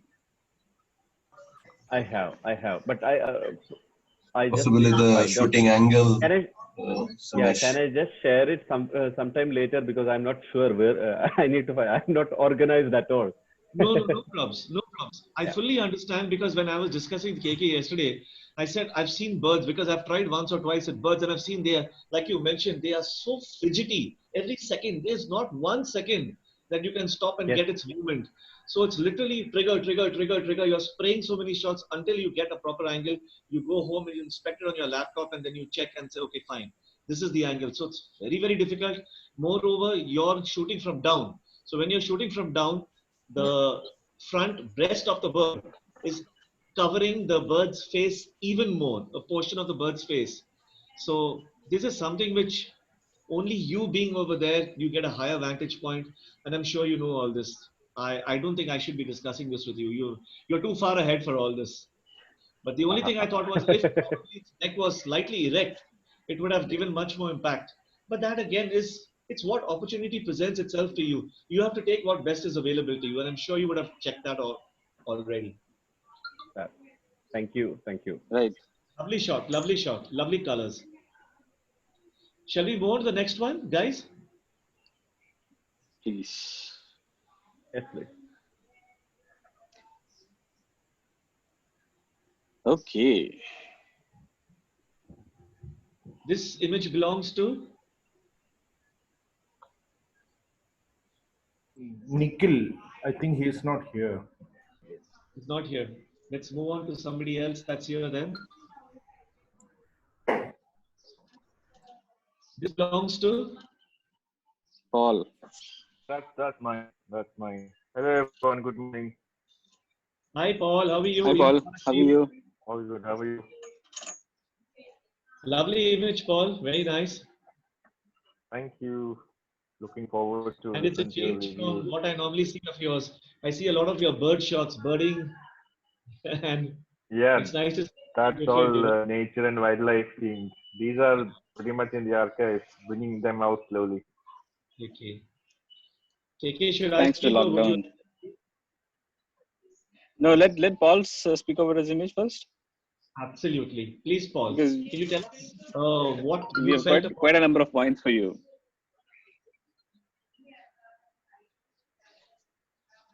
Great. We had gone there for a bull fight, and this particular bull was pretty stubborn, and it was A little louder, if you quite. don't mind, Paul. A little louder. Yep. Am I loud enough now? Yes. Now Am you're I good. loud You're enough good. now? Yeah. Oh, great. Okay. So this particular bull was pretty stubborn, and it took time for the owners to bring it back in control. It literally ran through the crowd, almost causing a stampede and all that. It was pretty chaotic a few minutes before this shot, and eventually the handlers, they managed to get him in control, and you can still see the bull is still not ready to calm down, and it's trying to break itself free from the rope and the harness that is on it. And that is exactly why I named and captioned this image as Harness the Taurus. And on the floor to get this image, and I was using a Pentax body with a 555 300 mm lens. And yeah, that's the experience I had during this particular weekend shooting. Paul, is the image cropped? It is cropped. I actually cropped it a little tight on the sides because there were a couple of more hands on the right hand side where Omani gentleman wearing the white this is standing, and those hands were just in the frame and not the person behind him. There were other people standing in line behind the Omani as well, pulling the bull. And I just wanted to remove that part. Tried cloning, but the background is also pretty, Very busy. busy with, yeah, very busy with a lot of people. So it was not going on well, especially when you have human characters in the background. Cloning becomes little difficult. I'm not that an expert in doing that as well. Also, I wanted to show some pressure on the handlers, and I wanted to show the bull in some free space, kind of a frame inside a frame. I wanted to use the human beings as frames, as a barrier that is constricting the bull within, trying to control it. So yeah, so as I reduced the size of the image from the right hand side, I had to compensate the same on the other side as well to bring the bull in the center.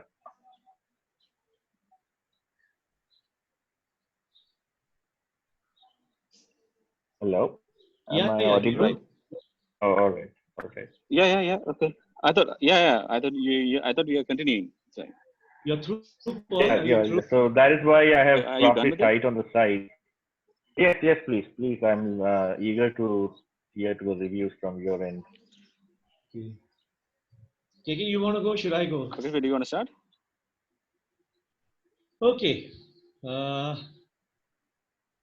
What we first initially felt, your image is very tight from this side. We would have liked to see some more space here. You've already explained to us that you had your frame was cropped, there was place over there, but you could not clone out the hands. You tried that. So speaking about it really does not make much sense further. But yes, it would have been really nice. The image looks a little bit tight from this side. And similarly from this side also, the image looks a little tight. We would have preferred a little bit more space over here. Okay. Point number one.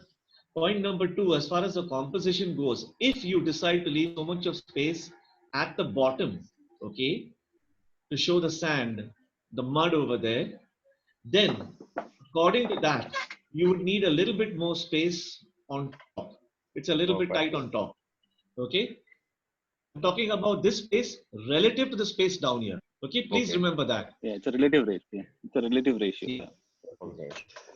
Next thing, if you notice now, what is your main subject here? You've got, okay. What is your subject here? Can you tell me that? Subject here is the bull mainly. Mainly. The main element is the bull, and the subject that is complementing the bull is the the handlers trying Beautiful. to control Beautiful. it. Perfect. Absolutely perfect. I too feel the same. We're in conjunction over here. Now, out of 100%, you have got 3 subjects. How would you allocate a percentage between these 3? I would give both the handlers the same percentage probably. That's why I ended up dropping both sides. As you advised, I should have left some extra space on the left-hand side because it permitted me to give some space on the left-hand side. It was not very disturbing there, unlike the right-hand side that had more people standing behind holding the rope. I also wanted to use the ropes as as a leading indicator that could draw the eye tracking from the handler to the bull and cause that loop between the two between the two handlers and the bull. Like a circle that keeps going, like an infinity loop, so that the eye tracking is contained within the frame. I understand all that, but I once again repeat my question. On a percentage, 100% means out of 100. You've got 3 subjects. Can you please put a figure how much percent you'd allocate to each of your subjects? I'd like a figure. Say 70, 15, 15, 70 for the bull and 15 for the 2 handlers. But I would also consider the background as well. So it's a tricky question, Prakash. No, the reason I'm me, asking, I'll tell you what, currently as I'm looking at it, I would attribute, you put 70% over than 15-15. I feel that look at the area that those Omanis are occupying and their job. They are extremely integral to the frame. So technically, from my point, everybody thinks differently. Okay, there's no right, there's no wrong here. It's everybody's thinking. So I would allocate 50% to the bull and 25-25 to each of the handlers. Okay. All right. All right. Okay. Now, regarding the background, yes, you are right, but the background is not a subject. The background will just give you a sense of place, a sense of location as to where was it Right. shot and what is happening. Okay. If you remove the Yes. background, Yes. this image would lose its charm. It's got so many Correct. onlookers blurred out. They are not there. So your eyes will just go on the background and it'll come back to those three subjects in front. It's a cursory. Your eyes will just move across the frame. That's it. Okay. Now, Okay. since I'm allocating more, if you're allocating 15%, I'm allocating more 25% each of the handlers. If you notice, if you turn your head and then out of the frame, okay, away from the laptop, look at me, and I turn back towards the frame, I would tend to look towards the left hand side. Okay, why? Because that blue color of his dish dash, his kandura, is very Correct. striking. It's pulling your eyes. It's magnetizing your eyes. It's pulling your eyes tend to gravitate towards that Omani and his color. Okay. Yes. Yes. So something needs to be done about that. Point number one. Okay. Point number two is the bull. Since the lighting is flat over here, there's virtually no light. I don't see any shadows anywhere. Probably the sun was behind some clouds, or by then it was close to sunset or something of that sort. So there is really flat lighting. You have to work within those parameters which are given to you by nature. You can't produce something.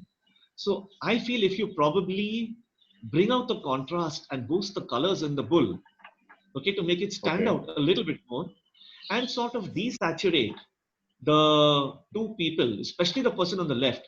Perhaps you could even go as far as, depending upon how adept you are at Photoshop, selecting the color of his kandura and even changing it to a different color, or just completely desaturating it to an extent where it does not draw so much of attention. Okay. All right. Okay. I would think that. Another thing is, I do not know how many images you have, like I said, in such action shots. If you look at the Omani on the left, there is good action, there's good energy over there.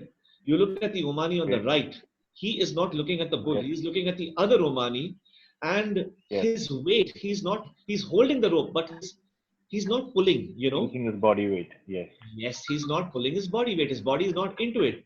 But again, see, Paul, I'm just mentioning that this is something which I have shot at the bull fights before, so I know it's very easy for us to say something. But by the time you get good action from both of them, the bull's head is not there, the bull's eye is not visible, the bull may be turned the other way.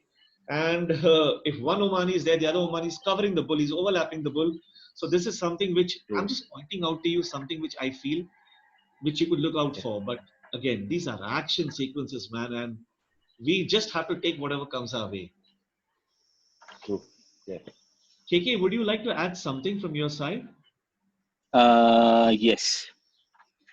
See, what was the name of the image that you taming the Taurus? Is that correct? Harness the Taurus. Yeah. Yeah. Okay. Harness the Taurus. Okay. So there's an energy in the shot. That's what you're trying to convey. Correct. You were saying about the bull is very powerful. Yeah. It's the the initial energy from introduction. both sides. It's energy and counter energy as well. So the handlers are trying to harness and vice versa. So when you look at the lighting of the image, there is no energy in the image. Do you get what I'm saying? It's flat. I mean, I'm just not just talking about the flat lighting. Of course, the lighting is flat, but there's no contrast. There's no punch. There's no the bull is kind of bull being the subject. Like you said, you will give 70% to the bull, but out of all this, the entire image, the least contrasty subject is your bull. There is no contrast. There's no details, or there's no punch. In terms of post-process correction, what you can do is you can, if you look at the entire image as such, if you remove the bull, the entire other area is bright, and the bull is dark. Yes. There is correct? Sunlight behind.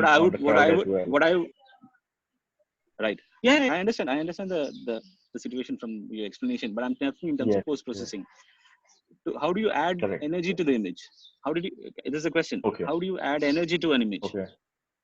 You have an idea? I could increase some vibrance or play with the color tones on the bull, or just Okay. in Lightroom. I generally use Lightroom. Right. So the generally thumb rule is if you have a softer tones in terms of cooler tones in terms of temperature, it's soft. It shows something calm. If it's towards the bluer tones, toward the on the temperature slider, if it's on the to the bluer side, it shows calm, soft, morning or something like that. But if you add temperature, like if you warm the image, it adds an aggression, it adds energy, to the image. So personally, if I would have processed the image, I would have, added some warmth in the image, added some contrast on the bull to make it pop out. Right now, it's not standing out. In fact, though it is the central subject, we know that is the subject, the energy is lacking. Okay.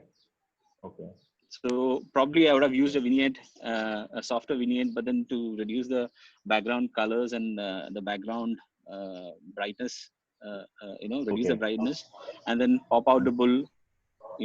That too, again, it's not done on a global scale, but individually, depending on where the light is from. As I can see, the light is from the right hand side, so more probably, not sure.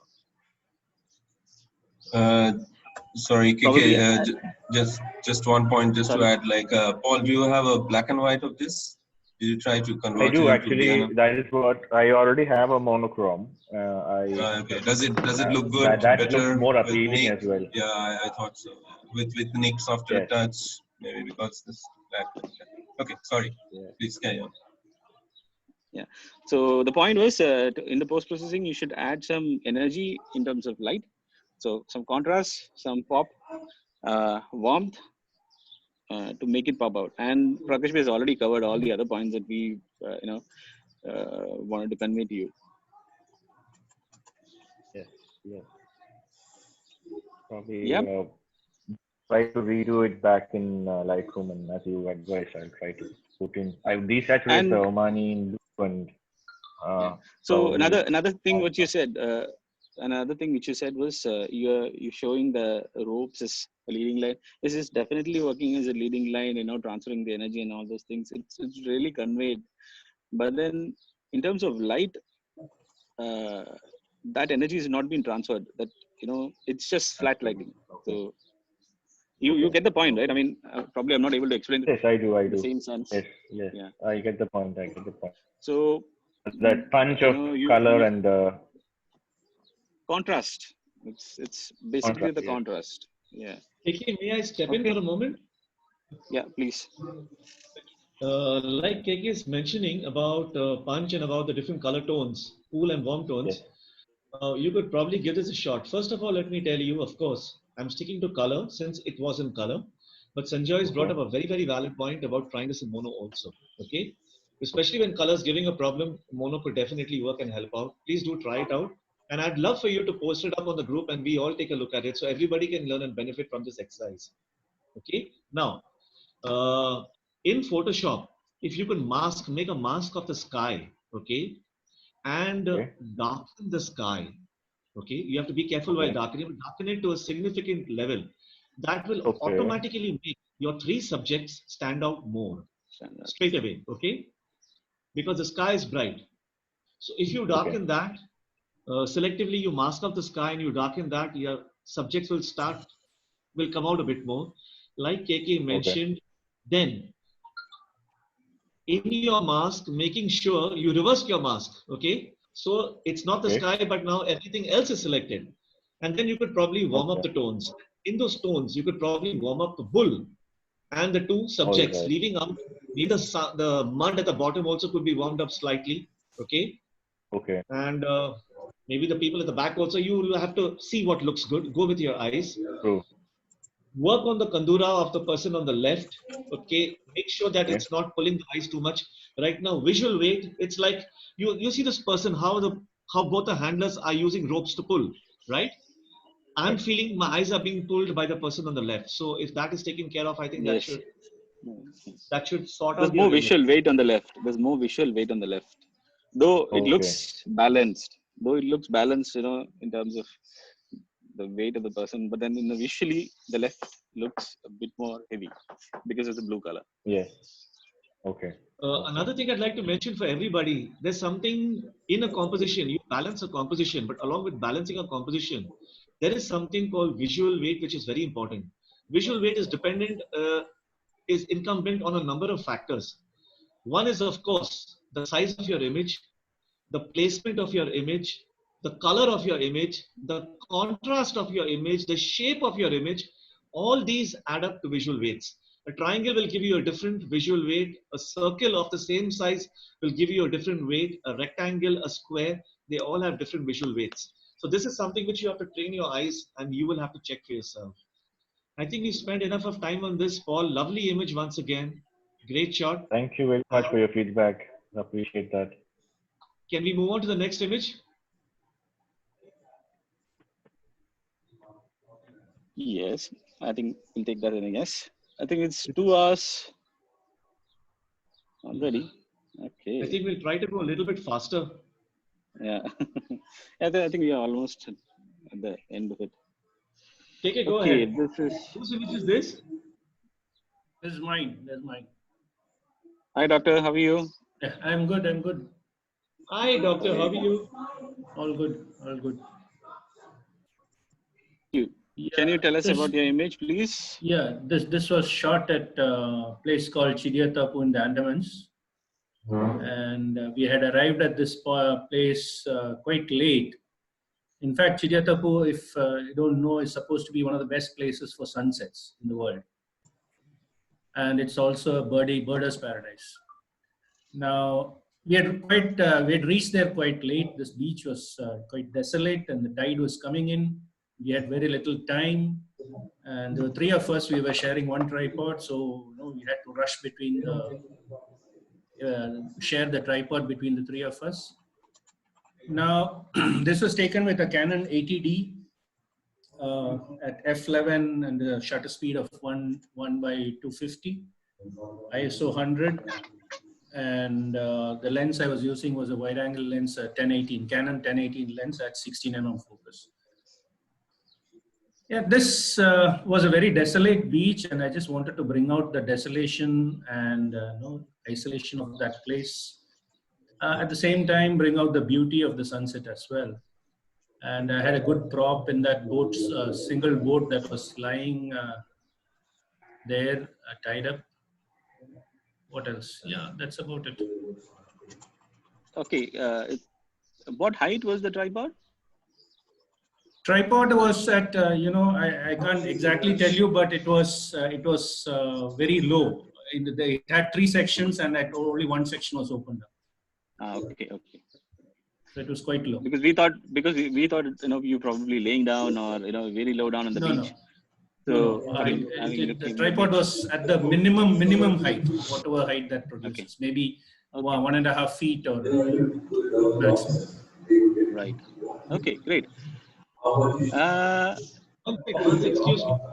Excuse me. Somebody's microphone is on. Levin, can you please mute those people who are?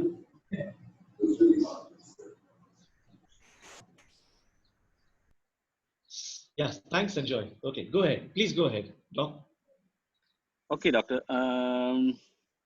About the image, there are a couple of points that we noticed. Okay, one is the colors. Okay, the colors of the sunset. Second is the contrast.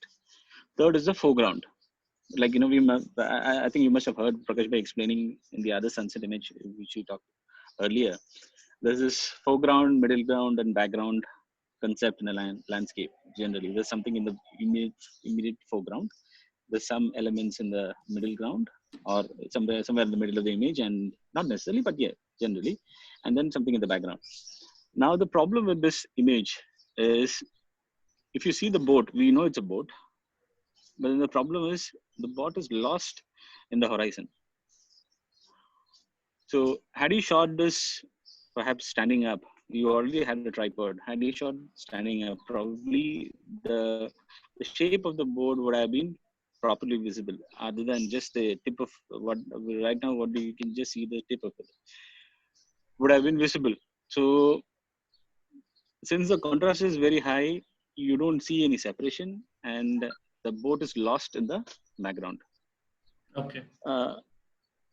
That's one thing. And second thing is about the foreground, immediate foreground. The problem with the foreground is there's nothing interesting over there, or at least nothing interesting to form for my eyes.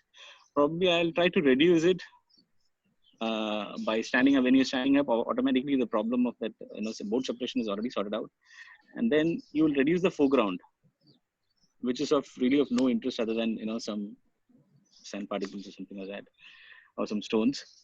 So that would have been avoided had you been standing up. Okay. Third point is the image is tilted Yeah, I towards right. realized that. Yes, realized that. Okay. Fourth, there's a lot of saturation. This looks unnatural for me. Having shot this in a DSLR, I thought, okay, mobile shot, this would have been okay, but then in a DSLR, you had a proper camera, then the color should have been tamed a bit more naturally. Okay. Maybe in post processing, I did add too Prakash, much you want to add saturation something there. else? Yeah. Are you through, Perhaps, KK?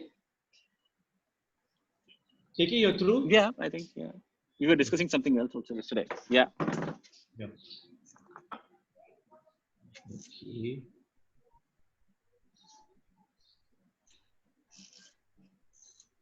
Give me a moment.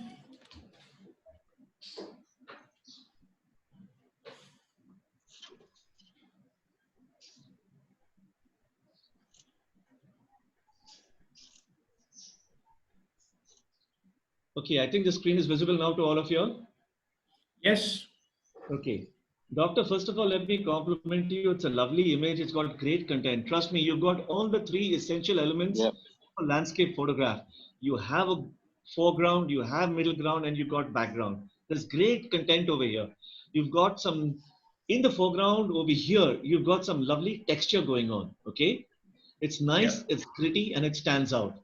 After that, you've got this nice calm waters over here, which is in stark contrast with your foreground, the beach over here, okay? And then, of course, the highlight of the middle ground is your boat, the main content. It goes off and it's pointing towards the sunset over here. You've got lovely clouds up in the sky. Overall, fantastic content. Now, I feel when I look at this, that the lower portion of the image, that is the foreground, that's the beach, that gritty texture is looking a little too overpowering, a little too overbearing. So I would probably, in this image, go up something like this, crop it out, Right. okay? Okay. I'm not trying to say how you should stand. That when you are standing at a particular site, at what height your tripod is, only you can take that decision. So I'm looking at Okay. it and trying to balance the image right now from my point of view. So I would do that. That's point number one, okay? Point number two, as he mentioned, especially about this, you see what happens is since you said that your tripod was low, it would have been really nice if you have lifted your tripod and gone up. Now, what happens is there is something in photography called as figure to ground relationship, FGR. It's one of the most important things, not just in landscape, but in every genre of photography. Figure to ground relationship means your actual subject and how it stands out against your background. Okay. If you have over here, look at this, the boat, black against black. Does the boat stand out? No, it doesn't. But if you had stood up and taken it from a slightly higher vantage point, now the boat would have been against the water. The top of the boat would have been against the water. You would have got a separation, right? Yes. So that Yes, would yes, have I can understand that. Yeah. greatly enhanced this shot. That would have killed this shot absolutely beautifully. That is one thing. Always, first things first, when you enter a landscape shot, the very first thing you should look forward to is your horizon. I think KK said it all over here. There's nothing much else over here to say. Lovely shot though, very nice. Tame the colors. He's told you everything. I don't want to. Thank you. Yeah. Thank you. Thank you. Thank you for sharing it. It's a beautiful picture. Yeah, just Sanjoy here. Doc, just a small question. Yes. Do you have Yes. only this shot, or you have more shots in the same area at different angles? I have a couple more of these shots from the same beach. Okay. Because one time thing, was I running mean, out. We didn't. Yeah. I know. I mean, one thing is what was coming out to me from the discussion of KK and Prakash Bhai, of course, that I'm very curious to know whether we shot only one to all the participants who have submitted for the images for the review, or we have plenty, and then it's a typical skill set to choose which should be the right picture. You know, like what I mean, like. No, I think the rule says only one picture per person. So. No. I'm just saying that's fine. That's for the submission. But when you have at your desktop many other pictures, which one you pick up? That's typically for me also a big learning. Like because I saw Prakash Bhai's machine, which has hundreds of picture on the blast shot, like in the burst mode, and which picture you pick up. I mean, which is having the most impact. So that's coming out one big learning. Like. So, okay. Sanjay, just to add, since you said this, see, what me and Prakash Bhai, what we used to do, and Prakash Bhai does this very often, is whenever he wants to select, he posts very few images, as you all are aware. But whenever he wants to post some image, or whenever he's doing some exercise at his home to select an image, he normally selects few of the same series. Like for example, if this was his shot, he would generally select 4 or 5 images. Then he would share with me, and then discuss over it. We both discuss over it. Okay, what is the problem with this one? What strikes you? What doesn't strike you? What is what isn't? What is the composition issues there? What is the color issues there? What is we discuss all over the image. This is how we've been doing for some time, because selection is a big process. Like you go to a place, you generally walk around the subject and then take hundreds of images of the same subject, and then to selecting this, it's a big exercise in itself. Like when we are discussing this composition and elements and all this, nitpicking on even the smallest of the dust and all these things. So it's a big exercise that we've been doing. And then in fact we were discussing about this. See, we were discussing only our images earlier. Me and Prakash Bhai, we were discussing only our images. It's a good exercise for us also, to review others' images, look through from their viewpoint, and it's a great learning exercise for us. Us too. No, as a beginner, I mean, for all of us, I think the big learning, KK, is that I mean, for this particular shot, if I have 6, 7, which one is having the maximum impact? That's a skill on its own. I should say, like which one to choose, which is the right one. Like, yeah, fantastic. Thank you so much. It's a beautiful place. Huh? I mean, that's really very tempting, Prakash Bhai.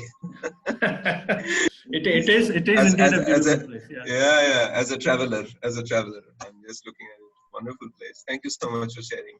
Okay, please carry on. Hi, yeah, this is Rishabh here. Can I have a question here? Please. I just wanted to check. Sometimes, for the sunrise or the sunset pictures, you really don't get a subject. I mean, you have a good foreground. You may have a very good sunrise or a sunset, but you may not have a boat or a good thing which you can capture as a subject. How do we deal with those kind of pictures then, where you really have a very good say sunset or a sunrise and a very good foreground? Do they even make an image or? Not here. Baiju Jose is not here. I heard he carries some wooden log in his car. That's a good one. Just kidding. Trust me, Sanjay, even I've tried that. Yeah, Baiju last time was telling me in ET he has hidden one wooden log as a foreground. He was waiting for the right time. So even I've got my secret place in ET where I hidden some logs. So whenever you go for a treasure hunt, like. I just go and pick up that and put in your car and then. KK, if I may, I can share another similar picture which I think I have taken standing. If it is, please. I'd love to see that. Thank you so much. In the meantime, I'm stopping my screen share, Doc. Yeah. So before that, I'll just say something. I remember in sometime back in 2015 or 14 or 15, me and Prakash bhai, we went to Giti, okay, for sometime late in the evening, not early in the evening, so probably around 3 o'clock, 4 o'clock. We were shooting till sunset, till the lights were completely down. The only exercise that we did was there was a log. We found a log over there. We were just we must have shot at least 500 images. 500 images. I'm telling you, with different compositions. So this was an exercise which we did purposely so that how to improve. Like you've got a good sunset over there, but then how do you add this log in the frame, and then how to compose it in a better way. So we were just walking around in different angles, different compositions, different lenses, different apertures. I don't know what all we did. So it's a good exercise. We've done this the hard way. We've Can you not used see any my of those images. screen? I don't think even Prakash bhai has. Can you see my screen? Yeah. Yeah, this was taken a Okay. little earlier So than there you that. You go. can see the sun is a little Yeah, higher up. same. Yeah. Much better, I think. So this is the other picture I have, the same scene. So all your elements, I mean, the point that you brought up about the boat and having something some ground beyond the boat. Yeah. Suggestions incorporated. Doctor, is this immediately. Immediately he did the surgery. Doctor, And the patient revived. Yeah, cool. Is this shot in RAW? No, I don't think so. Because Okay, at that time I just- was not. This was taken about a year back, so I was not using RAW at that time. Only recently I started using RAW. Okay, just to tell you that other points of KK, they do apply over here also. It's oversaturated. The contrast is too much. Okay, you need to tame down both of that. Down in the foreground, on the beach side, I would have liked to see slight more detail over there. There's a nice element of mystery, let me tell you, but I'd like to see maybe just slight more detail over there. And if I want to be a little bit nitpicky, the bow of the boat, the front head of the boat, I would have preferred a little separation over there too. You know, I mean, I'm being a little greedy over here, but we all look for perfection, right? Yeah. But this definitely is a stronger image than the previous one, I would feel. What do you feel, KK? Yeah, it's a stronger image, definitely. Another, I don't know whether it's good or bad, but then me and Prakash, we both have OCD. So, now, one point I would like to ask here is, what K value would you use when you're shooting the sunset? Or would you use a higher K value or somewhere in the mid range? You mean the white balance? Yeah. Okay. Because you want more warmth in this, so would you use a higher K value or would you use it somewhere around 5,000 or 5,200 like that? Or would you go to 7,500? See, but frankly, like, I'm always shooting in RAW. I'm least bothered about my, the white balance. You shoot in RAW. That's the least thing, when I'm shooting, that's the least thing I'm bothered about. I started shooting RAW only very recently. That's what I said. Right. So I come back home and then, tame it according to my taste. At that particular point of time. And another thing, which I've learned recently is emotions. The emotion which you are in, helps in your processing. So sometimes when you are aggressive in your emotions, your images tend to be more towards the brighter side, and then bit more contrasty and dark, not darker, what do you call, punchy. And when you have another emotion, this is completely unintentional. This goes in the back of your mind. I mean, you don't think about it. It's what do you call this? Behind the subconscious. Unintentionally. That's what I'm trying to say. Yeah, subconscious. Yeah. So when you're in a calm mood, when you're in a happy mood, you generally tend to have a softer image. So I believe you were very in a very aggressive mood in this image. That is what is being conveyed, because it's being too saturated and bright and contrasting. Right. No, during that time, if I remember right, it was taken 1 year back. But if I remember right, I think I put a higher K value at that point. Okay, That's to why answer your question, I said shoot in raw. I shoot in raw, so I'm least Yeah. bothered about the Kelvin. I'm sure most of the other people are doing I've the same started thing. shooting raw from Oh. about 2 months ago. That's it. Because I had a So problem with my Lightroom, and that's why I was so not that's shooting one raw at thing. all. So that's one thing I have to least care about. So I'm not Okay, bothered about fine. when you're shooting. Yeah, right. Okay. Okay. Okay, I'll stop sharing now. Okay. Okay. Okay, I think we should speed it up because I think many people are leaving because I think they've been waiting for some quite people some are time. Why are you there?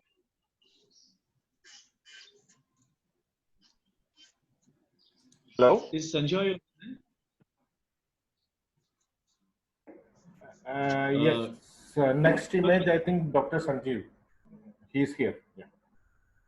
No, I'm talking about Sanjoy. Sanjoy Sengupta over here online. Yeah, tell me. What do you want? Okay. See, as Dr. Ranjit, as Sanjoy pointed out, see, this is one image of mine. I went in for 4 crops. This is 1. This is 2. Oh, I didn't move. Yeah. Okay. Yeah. Okay. This is 3. It'll come. Give it a moment. There it is. And okay, that's it. 3 crops are there. Okay. Now, I also wanted to decide which one. This one is close to me. I'm getting a feel of the people, and they are absolutely, I'm close to them. They're looking down. If I go back a little bit to the previous crop,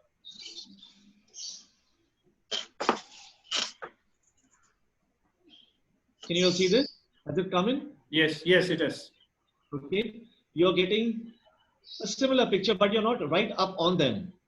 And then if you go back, here you can see the entire cityscape. So it depends on what you want to show. And as Sanjoy rightly pointed out, doctor probably selected the wrong picture over there. He had frames over there. So selection process is very, very important. Yeah, perhaps, yes. Yeah, Prakash bhai, Okay, I this one, also which one want do you to. select? Yeah. Sorry? Sanjay, go ahead. Yeah, so I just wanted to add one more thing, Prakash bhai. When you are saying this, go back to your image, Prakash bhai. See, with my little experience, I can tell you that this is kind of a habit also because I also initial days I used to shoot only one frame of one picture and they just move ahead. I mean, it's probably a kind of a habit and a consciousness you develop over a period of time.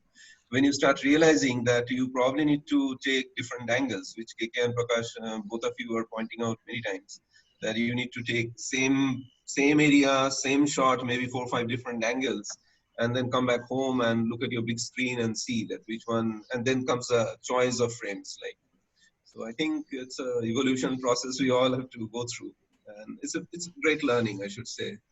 And I've seen Prakash bhai every time. Whenever I am with you and we are shooting in Matra or somewhere, I mean, you usually take 3 or 4 frames of the same picture. I mean, sitting down, sleeping, I mean, almost lying on the floor, and then trying to go above head, raising your hand, and you do all those things, and possibly to take different angles for the same picture and go back home and see that which has the most impact. And I think that's for all of us. We should learn quickly, and that will add values. That's my feeling. Thank you so much. Yeah. Thank you, Sanjoy. Thanks, There's something else Sanjay. I wanted to show, but though it will take only a minute or 2. But I really don't think we have the time. KK, please, on with this next picture. Who does this belong to? Hi, can you hear me? I'm Sanjeev here. Hi, Sanjeev. Hi, how are you? It's a nice discussion so far. See, this one I took from in my mobile phone. It is iPhone from top of a bridge in India, Cochin to be precise. So just some form of traffic movement down below. So I thought it's interesting to find some movement, some action. So I thought I'll just share it. So I think to you for a proper review of this image. Okay.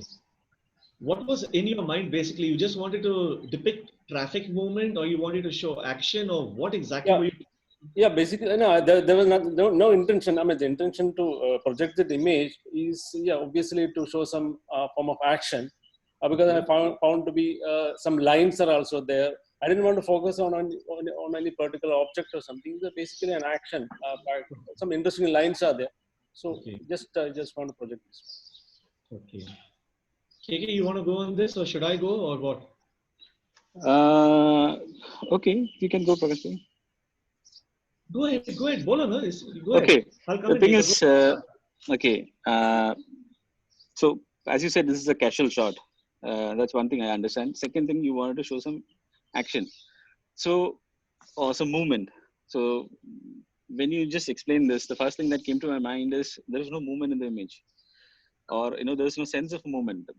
I mean, it's pretty sharp. You could have slowed the shutter speed. I don't know whether it's possible in the iPhone, in your iPhone, but you could have used a slower shutter speed to add some motion, perhaps to add some value to the image.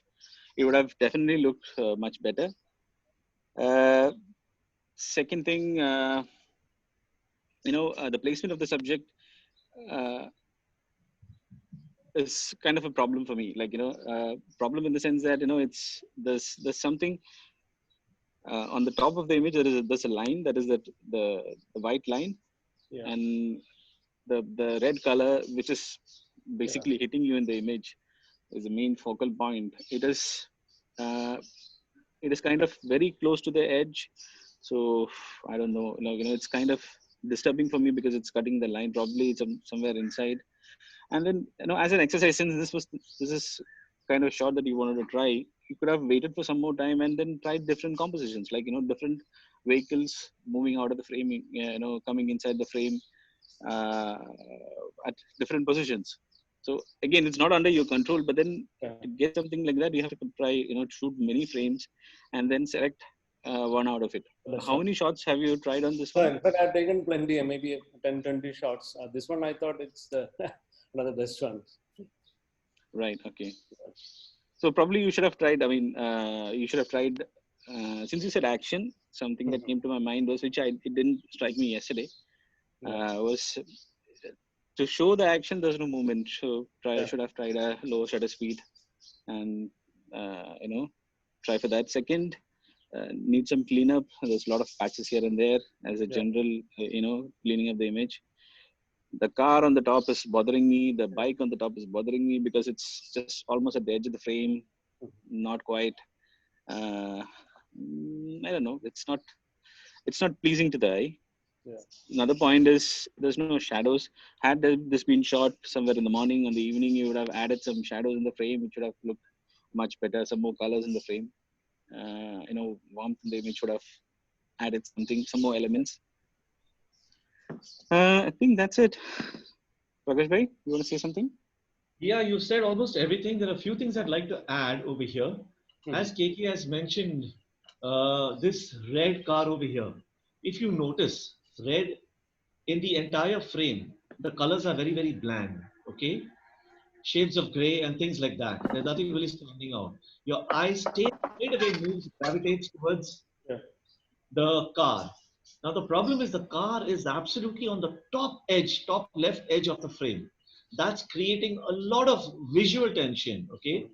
Moreover, you have this line at the edge of the road, and that's cutting through the upper edge of the car. That again is very, very disturbing, okay? So what would have been really nice would have been, one second, give me a moment. Okay, if this car over here would have been probably over here, okay? That would have been better. Similarly, if this bike over here would have been somewhere over here, okay? A little further away from the edge. Now, of course, you cannot control all this. You can only go with what you have. So what I feel is probably you should have waited for a better frame. Perhaps you may even be having a better frame like we saw with Dr. Ranjit, but you may not have realized it, okay? Because it takes some time to really understand compositions and to train your eyes. Now, what can you do with this image really?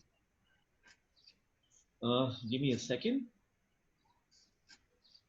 when you are presented with an image like this and there really is not much that you can do, what I would suggest is to salvage something out of it.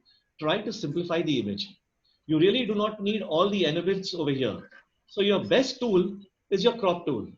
First things first, you really cannot do anything with a car. Because if you put the car, there is nothing else that you can really do. This doesn't make the frame. The top line is too disturbing. It's not going to work. Is this going to work? Try this out. Have a look here. No, because of the position of the motorcycle. If the motorbike was over here, closer towards the edge, yes, you get a feeling of action that he's rounding the corner. So this also is not going to work. You want to try this, or you want to try something like this.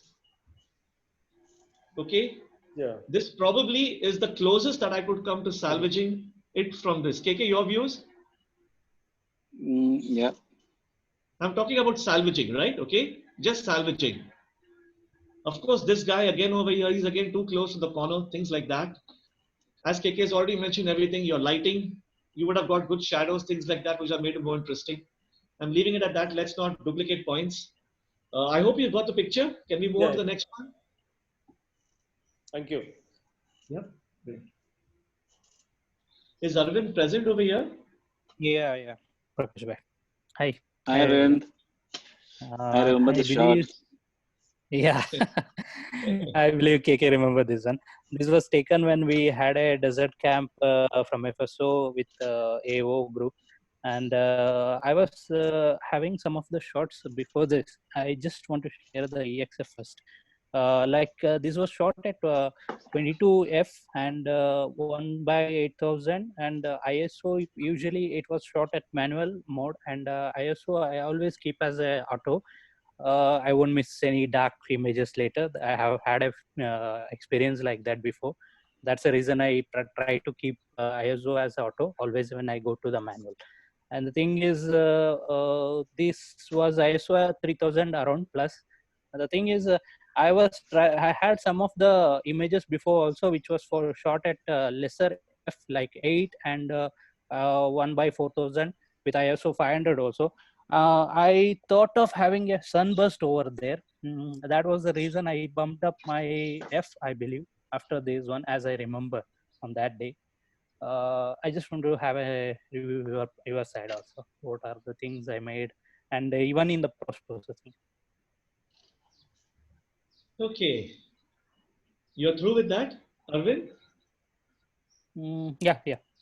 KK, since you were present over there with him at the site, I'd like for you to comment, but there's something which we did not, when we were discussing, there's something which we did not think of, which he just mentioned, that he was looking for a Starburst over here.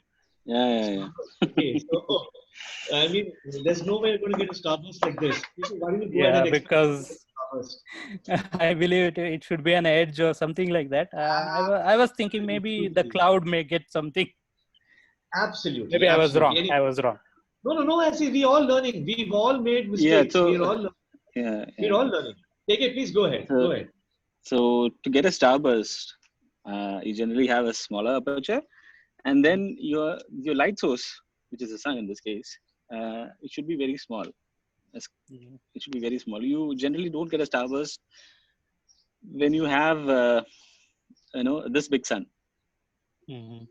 That's a physical limitation, because, and I don't want to go into the details of it, but then the basic idea is if you have a very small light source, like the edge of the sun is out of the mountain, or seeing through the clouds, or probably the trees or something, that is perhaps a time when you can try on the starburst. Okay, it's a physical thing. It's the light diffracting to the smaller aperture of your lens. So that's essentially what is a starburst. We never thought of this because it never came to our mind. I mean, that's what Prakash was just saying. Again, about this situation, someone was discussing, Sanjay, I think Sanjay was asking, or someone else was asking, you go to a place, you have a nice sunset, you have a nice, light happening right in front of you. You don't have anything to shoot. You don't have any subject. What do? This is something, what do? You don't have any subject over there. In this place, there was only sand, but then it was already dark because we were on the shadow side of the mountain. So of the sand dunes. So we didn't had any situation where we could add something in the foreground. We tried adding something in the foreground. We found out a log somewhere from there. Everyone started shooting around it. I never got a good image. I mean, to be very frank, I tried so many different things, but I couldn't get a good image. Similarly, I think most of the people didn't get a good image. I mean, something that is very spectacular. But you managed to salvage something out of it, which is very good. I think you've shared something similar earlier also in one of the soccer discussions I had made. Okay, for this one, this is perhaps the best we could salvage out of the situation. In terms of processing, I have a couple of issues. Okay, there's a big halo if you see around the edge of the sand dunes. I'll draw it. Yeah, I'll draw it. 1 second. Sorry, yeah. No hassles. Yeah. Okay. Okay. Yeah. So if you see, there's a lot of halos because probably you since you are using a very smaller f number. Yes. It's adding to that effect. And perhaps because of the post-processing, because I know the sun is burned off, even though you're shooting at f22 and 8000, the sun is completely burned off. So obviously the light is more. Obviously the sun is too bright for the image. And then you try to recover something. So that's why there's a halo. You can correct this in Photoshop. You have different methods of doing it. Just search for halo correction in Photoshop. You'll find plenty of videos. Second thing, it's like Prakash has just drawn out that lens flare.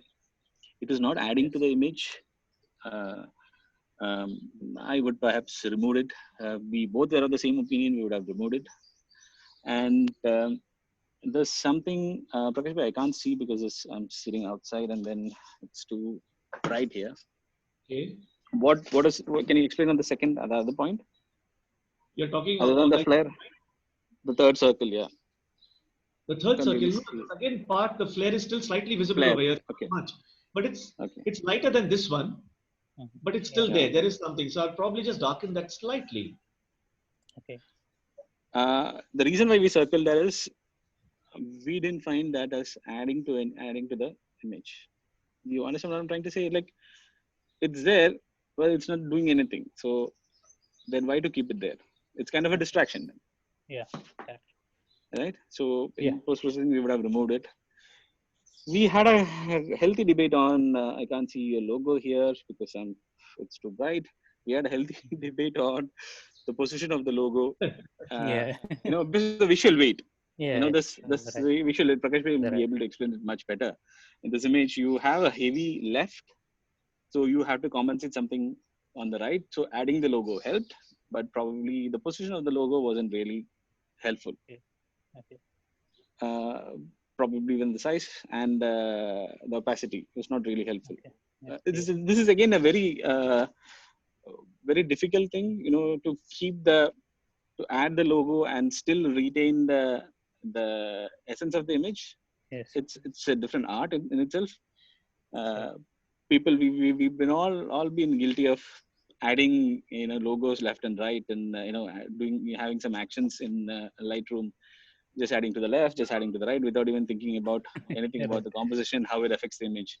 So this is something that we have to learn. I learned this personally. I was also doing the same mistakes. I learned this from Peer Uncle when he was here in one of his sections. He just said something about the logo, like anyone can remove. I mean, it is not giving you any security in terms of image copyright or anything. That's right. So it's just spoiling your image. So if it is to be added, if you want it there, I mean, you place it in such a way that it adds or complements the image. In this case, it is complementing the image, but perhaps the position was not really helping it. I also like that there's another second sand. If I can draw that, or Prakash, you can draw somewhere over here. Yeah. Perhaps you could have brighten it slightly, a tinge more, perhaps. I'm not sure. To add a bit more balance. Prakash, you want to add something? Yeah, what you were saying, if you had done that, would have added a little more separation in the 3 layers. So one over here, one this layer, one this layer, and then moving on. You have more layers going to the background. Regarding your logo, I feel that since this is basically an empty scape with just one human element and the sun, and it being balanced towards the left-hand side, the right-hand side seems a little bit empty. So your logo is really good. It's nice. It's adding to the image. Only thing is, it's a little too close to the edge. So I've drawn another square where I feel you should be moving it a bit to the left and a bit up. Okay. Why? Okay. May I clear the image if you don't mind? I'm clearing it. Okay. Why? Because remember, this is your eyes are going to be drawn here first. Okay. Secondly, your eyes will be going over here in the image. Then your eyes will be roaming around all these lines over here, and it will finally come back and rest upon these two. Now, you need this part. If you remove your logo over here on the right, bottom corner, then your image is tilting downwards towards the right. I'm talking about visually. I would feel it's empty. So this logo of yours acts as a counterpoint towards this. Think of a seesaw. Okay? Okay? I don't know how to express this. Think of a seesaw. Seesaw goes up. Yeah. Up and down. Comes down. Yeah.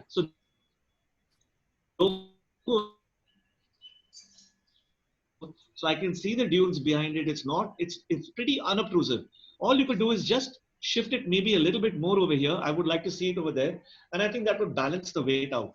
It's good. Okay. It's nice. Okay. I just have one more point. Like this was shot at the metering of average metering in my camera. What you people suggest in such a situation? Like it was shooting directly to sun and there was so much of light.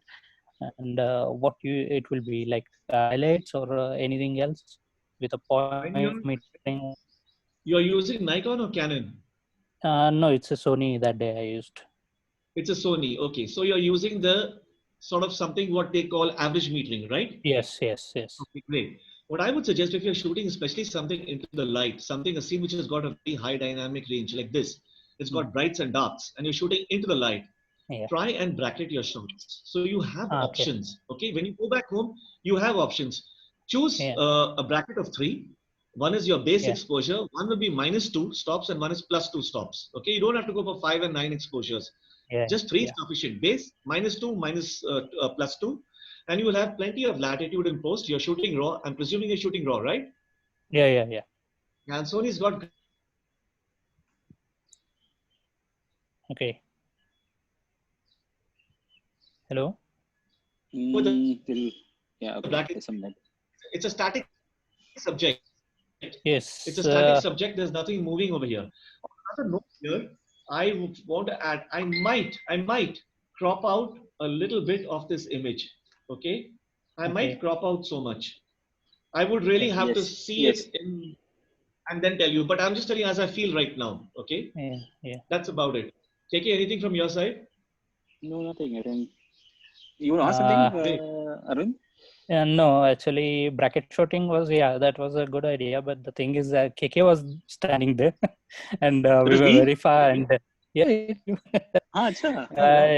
was very far and we can't communicate to each other. Like it was around 500 meters far. So we can. Sorry for interrupting. Arvind, sorry for interrupting. I myself am using a Sony, okay? And I choose bracketing both in my small RX and also in my A7R2. When you choose bracketing, it shoots instantly. So it's like you're taking one shot. You click the shutter once. Okay, that's good. That is good. Your shutter speed must have been pretty fast over here. I'm sure it will be at least 300 or 400 minimum. Yeah, it's more. Yeah. That's definitely. correct. So it's just like a single shot for KK, for anybody. And since Yeah. your subject, it's not a moving bird or a moving boat or something like that, a moving cyclist. That's right. So there's no chance of any problem. Nice shot, dear. And I'll tell you honestly, it's very easy for us to comment from here, but when you are actually in an empty space like this, to come up and walk away with a good shot, it's very, very difficult. So no, it's lovely shot. as I was there and I remember shooting with Arvind. There's literally nothing that we could shoot. Though the sun and the clouds were beautiful, It was a beautiful evening, but then we're losing. We didn't have any subjects, so we had to be subjects ourselves. No, but that's brilliant. He's used it. But He's but used yeah, he's used it well. He's used it well. and he's got the lines of the dunes. He's arranged the lines properly also. So Yeah. I think that's Yeah. great. Yeah, it's a great shot. Yeah. Shall we move on? Thank you. Thank you. Okay. Not yet refresh for me. Okay, Coming up that's the last one. Yeah. Go ahead, KK. Who's this? Hi, it's mine, Rajesh. Rajesh. Hi, Rajesh. How are you? Fine, fine. How are you Tell all? us something about your image, Rajesh. Yeah, this was from Udupi, last my vacation. It is called Ekshagana. It is a traditional dance performance from Udupi. So the person himself is makeup and all. He has to. Okay. Okay. Is that all? Anything else you'd like to add? Or that's it? Actually, there were low light, and I was not having any flash with me. Okay. So I managed. You shot with ambient light, right? No, normal bulb was there in front of him, and one Ambient emergency use any LED lamp was having. You've used ambient light, available light over there, right? Yeah, like that. Yes. Great. Anything else you'd like to add? No, it is like a series of process of makeup and their costume and all. So in that one portion of this. Okay. Before I pass it on to KK, I'll ask you one question since you finished. Yeah. Now you mentioned he's applying makeup, right? Yeah. Is this indoor or is it outdoor? Indoor. Great. Now if it's indoor, is it in an auditorium or is it backstage? Yeah, backstage there was a room. Now you'll be wondering why I'm asking these questions, because Yeah. KK and I had a long discussion about this. And KK, please go ahead. Explain to him. Okay. So something wrong with my connection. Okay. Anyway, see, first of all, it's a nice image, nice light, nice expression captured, nice colors. He said there was no other. This is indoor, so I believe it's very dark, and then you sandwich out of it. That's very good. Okay, now how to improve this? So you were saying about this is a folk dance called Yakshagana. Now, as a viewer, I am not aware of this, or anyone who sees this image, you're in Middle East, your images are viewed by Arabs. How would a person know this is kind of a dance form, or what kind of dance form is it? So there's a lot of it is same like Kathakali in Kerala, no? Same like that. Yeah. So I was thinking this is Kathakali. No, it is Kathakali. It is in Kerala, but in our place it is called Ekshagana. Yeah. So okay, the same. Okay. Anyway, so what I'm trying to say is, since I am being from South India, so and I've seen this, art forms, so I can relate to it. Any person who's not seen this before or is unaware of this, how will he relate to this? So there's a lot of questions. What is he doing? Why is he getting ready? So is it a dance performance? We believe it's a dance performance, but what kind of dance performance? So a lot of questions remain unanswered. So what's the problem? The problem is it is shot, zoomed in, so there's no. It's not an environment portrait. It's basically a portrait, and you're not showing the person as such. Just only a half face. So it's an environment portrait, but then there is no environment here. So what is happening in the background? What kind of, you must have seen Bhavish's image a couple of days back. I think when Bhavish's lecture was going on, he had something similar. Okay. So he made sure that some kind of elements are added so that it gives a sense of, okay, this is a dance form. So, people have more idea about it. Second, okay, that's one point. Second point is, you see this squares or rectangles drawn by Prakash Bhai? These areas are very dark. Very dark. So if you, there's no details over there. His head is completely lost into the darkness. So there's no, since since the contrast is too high, or there's no information over there, we kind of lost in that space also because lack of lack of information over there. You could have probably in your post processing would have pulled out the shadows from there. Another point. Is there anything, Prakash bhai, anything else? Yeah, a couple of things. You see, I've highlighted this over here. You put your watermark there, Rajesh Photography. Okay. Yeah. Okay. See, remember one thing. Your watermark, always remember, should be as unobtrusive as possible. Yes, like KK has just mentioned in the previous picture, it's not going to provide you with any security or something. But as a photographer, you'd like to put your name saying that, oh, you're proud of your work. Everyone's proud of your work. So it's nice to put a watermark. But in this image, right across the main subject over here, okay? One thing is nice that you've used a nice dark shade, so it's not screaming out, but it's still too big and it's occupying a big part of your screen estate, okay? So I would make it smaller and I would shift it to the left-hand side where I've positioned the square, okay? Another thing I feel over here is that this portion over here, I feel the highlights could have been tamed slightly, okay? Okay. This portion over here, I think it's a little bit too bright. Halka sa, if you are just probably, just pull down the highlights a bit, it would have felt nicer. It's a nice image, very nice image. It's a lovely moment you've captured when a person is getting ready. Probably in a sequence of shots, if you had maybe like, one of them getting ready, then coming on stage and one or two of that, it would have given a very, very clear picture. We would have known what's happening. As it is, without a caption, okay, I mean, for a person who's well versed with Indian culture, it's okay. But for anybody else, you would be wondering what's happening. That's about it, nothing else. It's a great image, well composed. I like your composition. It's a good composition. And lovely, great shot, yeah. Okay, thank you, thank you. Next image, shall we go for? Dharma is there? Yeah. Hi Dharma, how are you? Fine, Prakash. How are you? Lovely picture. First thing when I saw the picture, it's like, wow. Oh, thank you. And honestly, there's very, very little that I could probably talk about this image to make it better. Your post-processing, everything is really good. KK and I were discussing, KK will mention, he'll tell you about the white balance. What I felt probably, this is me nitpicking over here, and I know it's difficult sometimes, but give me a moment. And yeah, I would have preferred, if you notice this part is overlapping over here, I would have preferred a little separation between your subject and this wooden pole over here. So maybe if your subject was coming over here in between, absolutely in between, that would have been great. Again, that's a moment that's presented to you and choices are limited. I don't know how the situation was. Lovely image. KK, you spoke about the white balance. You want to bring that up, issue? KK, are you there? Hello, can you hear me? Yeah, you're on. Hi Dharma, how are you? Yeah, fine, KK. Tell me. Okay, so we just had only a minute to discuss your image. Sorry. Okay, the thing Prakash bhai already explained to you about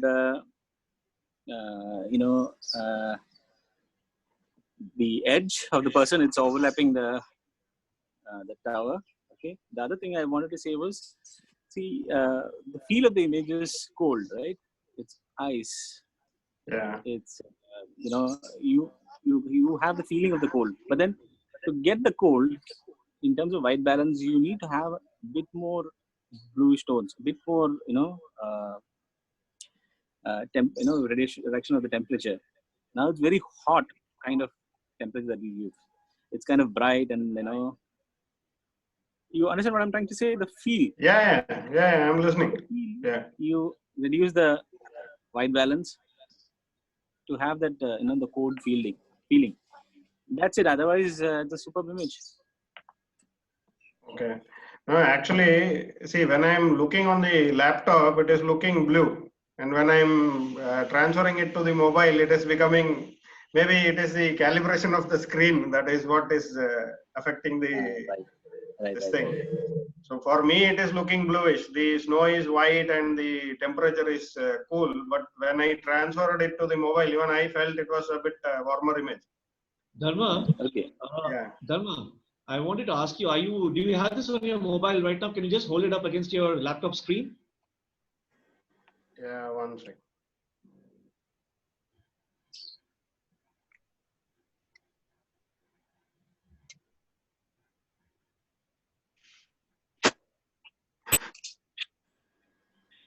Dharma, also one question while we wrap this. Yeah. Was this person waiting over there or was he moving? No, this person actually, see, this is a place called Kandovan in East Azerbaijan province. Okay. Okay, and the temperature was around -8 or -9, and it is a very cramped area. Like these are cave houses, and the streets are very narrow.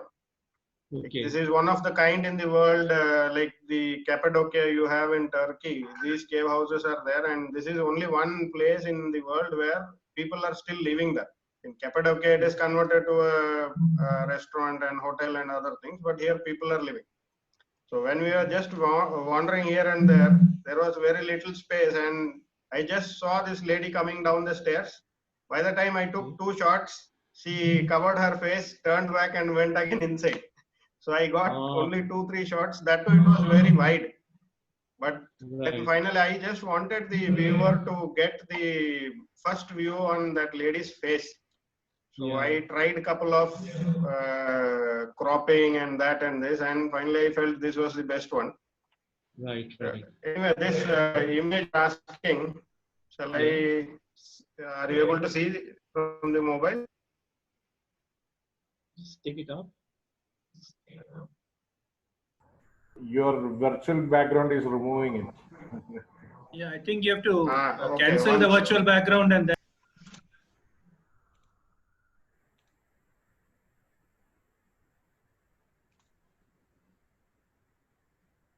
KK, are you there? Yeah, now? Yep. It's difficult to tell. Yeah, but anyway, I can see the face is almost red here when I see in the mobile, and the fence which is there behind it is almost very yellowish in the mobile. But on the laptop, it is. I have had this issue earlier also. Okay. Great. Lovely image, Dharma. Lovely image. I just wish that you had the opportunity to take 2 steps to the left, and you would have got that separation between your subject and the pole. You would have been completely sandwiched between those two. But I mean, all in all, it's a fantastic image. Great. Thank you so much for sharing it here. Okay, because I was I shot this last year, and since last year I was thinking whether it is a good image or a bad image. I had 2 images, but in those 2 images also I have the pole in between. So I don't have an image with the lady separating from the pole, because hardly I had some 10-15 seconds to make this shot. I know, dear. I know. Not able to. That's why I asked you. First thing, was a person moving? And Yeah, sometimes these people are camera shy. And the moment they see you click, I mean, you have a fraction of a second. They see you click and then they hide themselves and they move. Yeah, and So you see, just this was in Iran, which is not a tourist-friendly place. Roaming around there with a camera itself is an offense. So it was a tough call for me. Okay, anyway, if it is a good image now, I think I can post this. I have not posted till now. Lovely. Great. Super. Is Maju over here?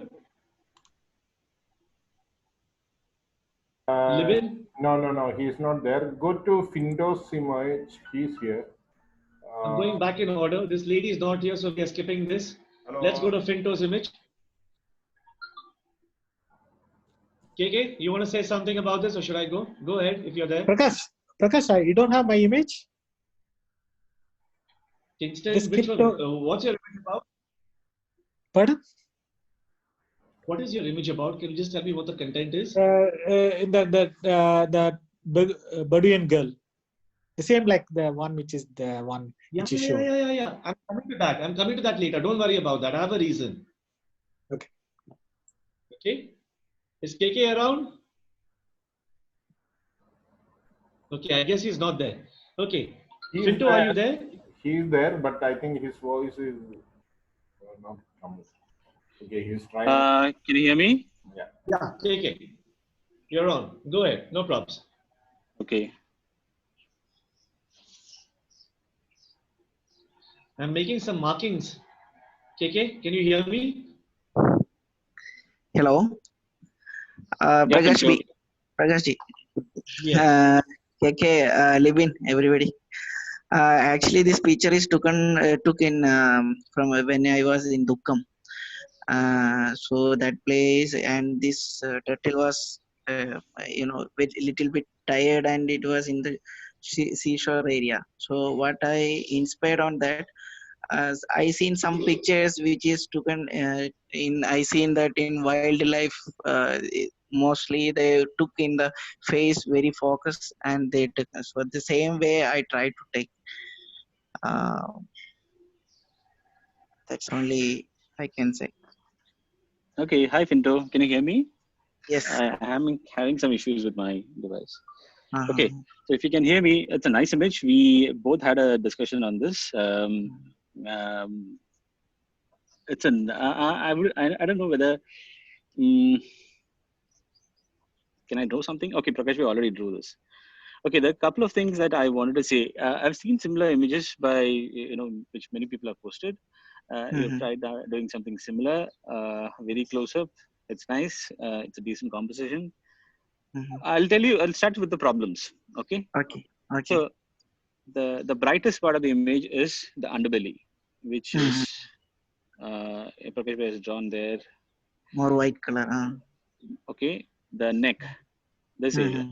Now the problem is that since that is the brightest part, your first view, like anyone who looks at the image, it first goes over there. Whereas our intention is to draw attention to his face. Correct. So that first purpose is lost because the neck is a bit brighter. Okay. Second, since the neck is brighter, the face looks darker because of that. And if you look at the top area, that is also brighter as compared to the face. So your face is actually losing importance. Okay. Instead of it should be the other way around. Your face should be brighter, or it should have more contrast and details, and the other area should be darker. So simple way to correct this is probably use a vignette. Okay, you darken from the top, you darken from the bottom, and automatically your image will start popping up because your bright areas have been reduced. Second, how do you add life to a portrait? That's what Prakash has drawn in the eyes. There's something called catch light. I don't know whether you must have seen, some light in the eyes. If there is some light in the eyes, it gives some life to the image.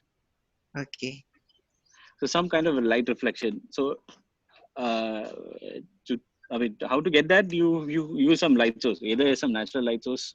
I mean, since in this case there was no natural light source, you add some other external light, maybe a flash or maybe a torch or whatever.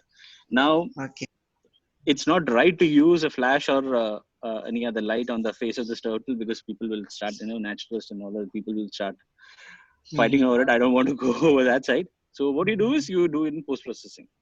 So you add a tinge of, you can see several videos are there, how to add catch light. It's called catch light in the eyes. Okay. So just search over it. If you add a catch light in this image, I think you've got a winner. And need some, color pop, maybe a bit of saturation and a bit of contrast, and this reducing the brightness from the top and the bottom.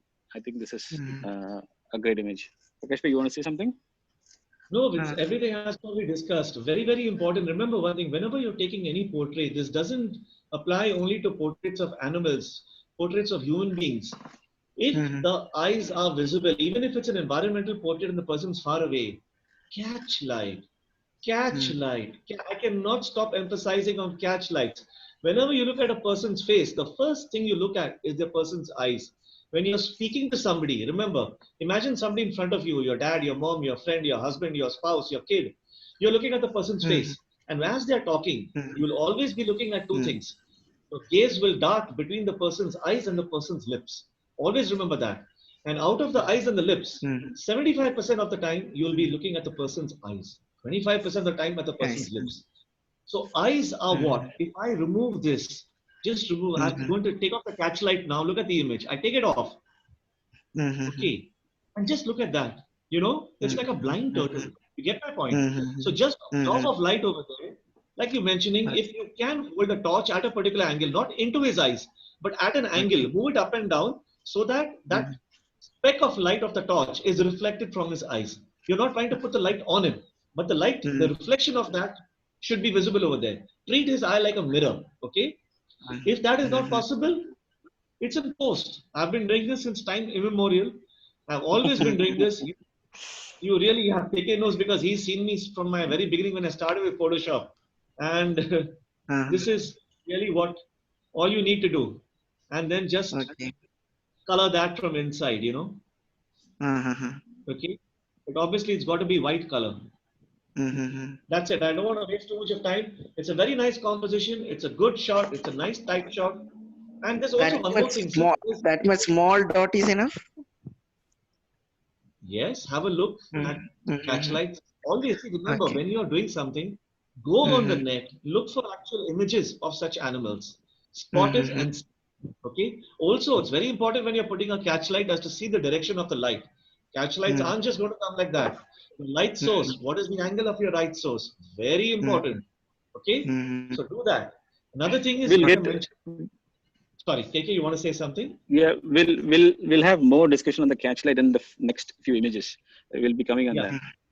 Right. Okay. And another thing I want to mention is since the colors in this image are very simplified, very muted, I would like you to have a go at monochrome also and see how it comes out in that. Okay. Okay, I can't visualize it, but I feel that maybe it might look good in monochrome also, probably. But it's a very nice shot. It's a very good composition. I like the way you've composed it. It's a very strong composition. Yeah? That's it. I think anything else you'd like to add? Thank you very much. Can I just ask you which lens you used to shoot this frame, capture this photo? 55-200 Nikon. 55-200 at 200 mm or? Actually, that I'm not remember because it's a very long back. Okay. Is it a cropped image or it is a full frame? No. It's a full frame, not cropped.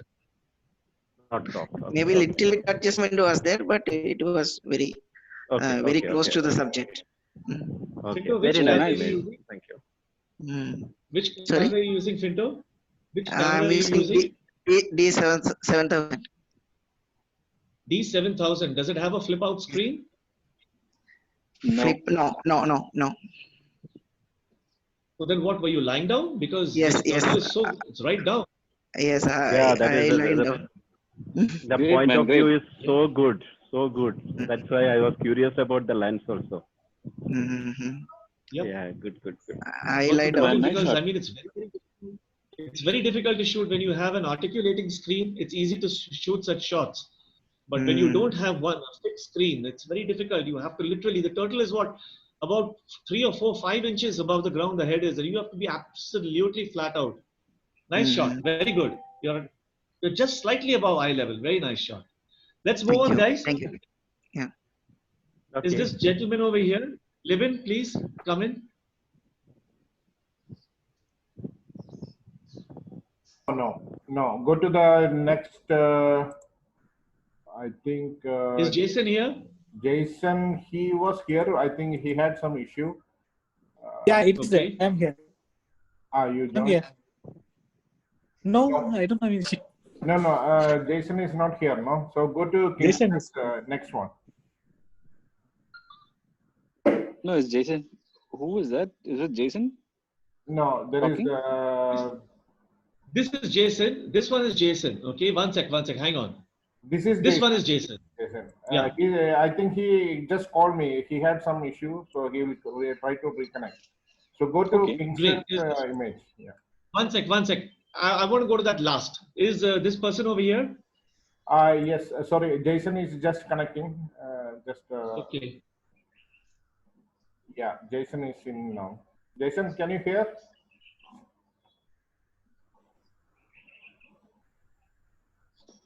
Jason, can you hear?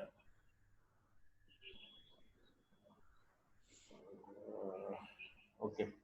I think Okay, we'll go to Jason, your net connection seems a little flaky. Your voice is cutting off. Can you hear us? Yes, I can hear Prakash. The net has got some problem because a couple of other Zoom meetings are going on simultaneously. Okay, great. So let's have a quickie on this. Can you just tell us what was going on in your mind, where you shot this, and what was going on in your mind? Fatapat. Well, I've been going for morning walks off late every day, almost 7 kilometers I am covering. And this was one of my recent images, which I took 4 days back, I believe. Am I audible? Yes. Yeah, go ahead. Okay. So while coming back from petrol station at Madinat Kabul, when I come back, so this beautiful sunrise I could see, and there are a couple of images which I had posted on my Instagram. There is one which I always induce me whenever I'm walking. I always keep shooting that. But this image was taken when I could see a sunrise happening, and after taking a few shots, I realized that tree, and I this small what is called the wastewater channel. And what I did is I put my phone down below, just almost to the ground. Yeah, from there I have taken the shot. And since this was one of the real images, the processing is also done in Snapseed in the phone, not on the see. Everything is on the phone. Right. Okay. Which area was this? Madinat Kabul. Okay. That's it, Jason? That's it? Yeah. Anything you want to know more? Please let me know. It's a nice image. It's a beautiful shot. You've got some lovely action going on in the sky. You've got some beautiful rays over there. And you've got some lovely leading lines. You've got trees, which are very balanced. A central tree flanked by a tree on the left and a tree on the right. And you've got some beautiful greenery in the lawns down also. So it's a really good image. It's a good composition also. Having said that, let's try and see how we can improve it. At the bottom over here, okay? Can you see where I put the arrow? Yes, I can see that. Now, since you opted for a central composition, I wish you had taken 2 or 3 steps to the right and your lens was absolutely in the middle of that channel. Okay? Right now, you're standing to the left of it. So it's a little bit disturbing visually. Are you with me? It's not going straight, you will say. Yeah, I mean, you're standing to the left of that channel. Technically, when you're shooting a central composition and you're using a light which is converging like this, I would have preferred your phone should have been right in the center. Your phone should have been, I'll tell you where, 1 second, just a moment. I got you, Prakash bhai, I got Your you. phone should have been It would over have here. drawn a symmetry. Yeah, it would have drawn a symmetry, am I right? Yes, Correct. absolutely. Very symmetrical. Okay, beautiful. Okay. That's one point. Now, second thing is you see, since you shot this with your phone, right? So obviously that kind of dynamic range is not there. Okay. So when you try to pull up the shadows, I can feel that there is some problem over here. Okay. The colors. Can you see the colors of this? When you must have tried to lift the shadows, and it's looking a little weird over there. Okay, great. Exactly. Now this one, KK is highlighted over here. Can you see this over here? Okay, Yeah, there's the a red ones. Yeah, there's a white stub over there. I'll delete this mark. See the white stub over there against a tree, okay? Yes. I would have, in post, I would have liked to remove that white stub. Okay, I would have liked to remove it. Again, this one which he is marked out, that's some plastic paper or something. What exactly lying there, I don't know. I would have liked to clean that up. Okay. Okay, on the right hand side, you could let this be or you can take this off. Choice is yours again. Okay, KK would probably prefer to take it off. I probably would let it be over there because I feel it's balancing this section over here. Okay, this is, of course, it's darker and it's bigger. This is smaller, but I feel it's nice and it provides a base to this tree. I feel it looks good. KK thinks differently. Art is very subjective. Please remember, I've mentioned that at the very outset. There's no right, there's no wrong. It's your choice. So I'm giving you my view of it. And one more thing is, when you're shooting a scene with such dynamic range, and that too from a small sensor of your phone, the chances of putting up shadows is very, very difficult. Have you tried shooting in HDR mode? This was actually taken on the phone with auto HDR and edited in Snapseed with additional HDR settings.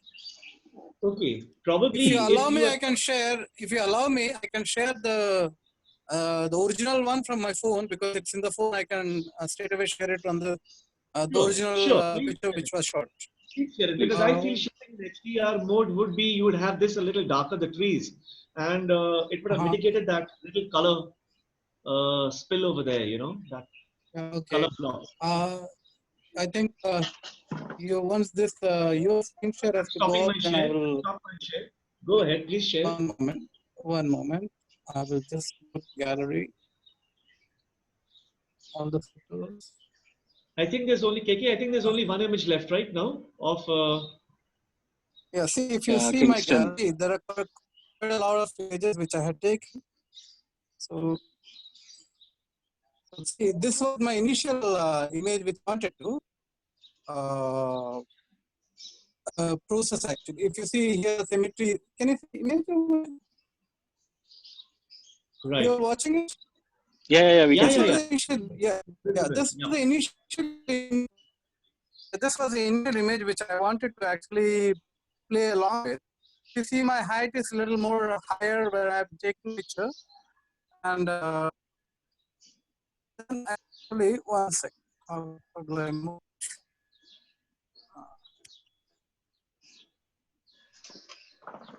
It's a good thing you moved down. That was a much better point of view. Yeah, that's exactly what I did after taking the 1 second.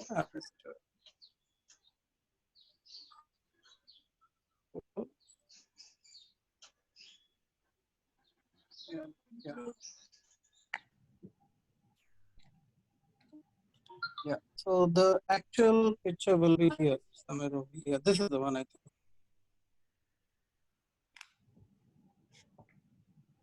Okay. Yeah, this is a non-processed picture. Right. And this is on HDR mode? Auto HDR. Well, whenever I take photo, it comes in auto HDR. That's what I have put the settings on. Well, again, there is something visible over here. I cannot draw. 1 second. No, my annotations are gone over there. If you look at the trees, again, it's very soft, the top part of the trees, you know. Yes, right and left. I believe 1 second. If, cool, fine. You can do you can unnote. 1 second. Enable here. Can you draw it now? Sorry? Can you draw it? No, it's okay. There's no problem. I'm not getting the annotations, but it's fine. I'm talking about the tops of the trees I circled earlier, both of them. Yeah, okay. Look, they're soft over here also. You mean to say this area? If I'm not wrong. You'll have to circle it for me to see.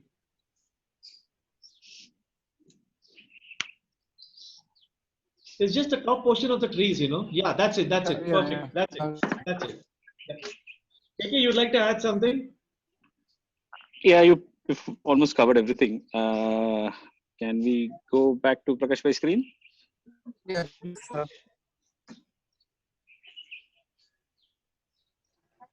What happened? That's some great recovery that you've done. Very nice. And you really brought some life to the image.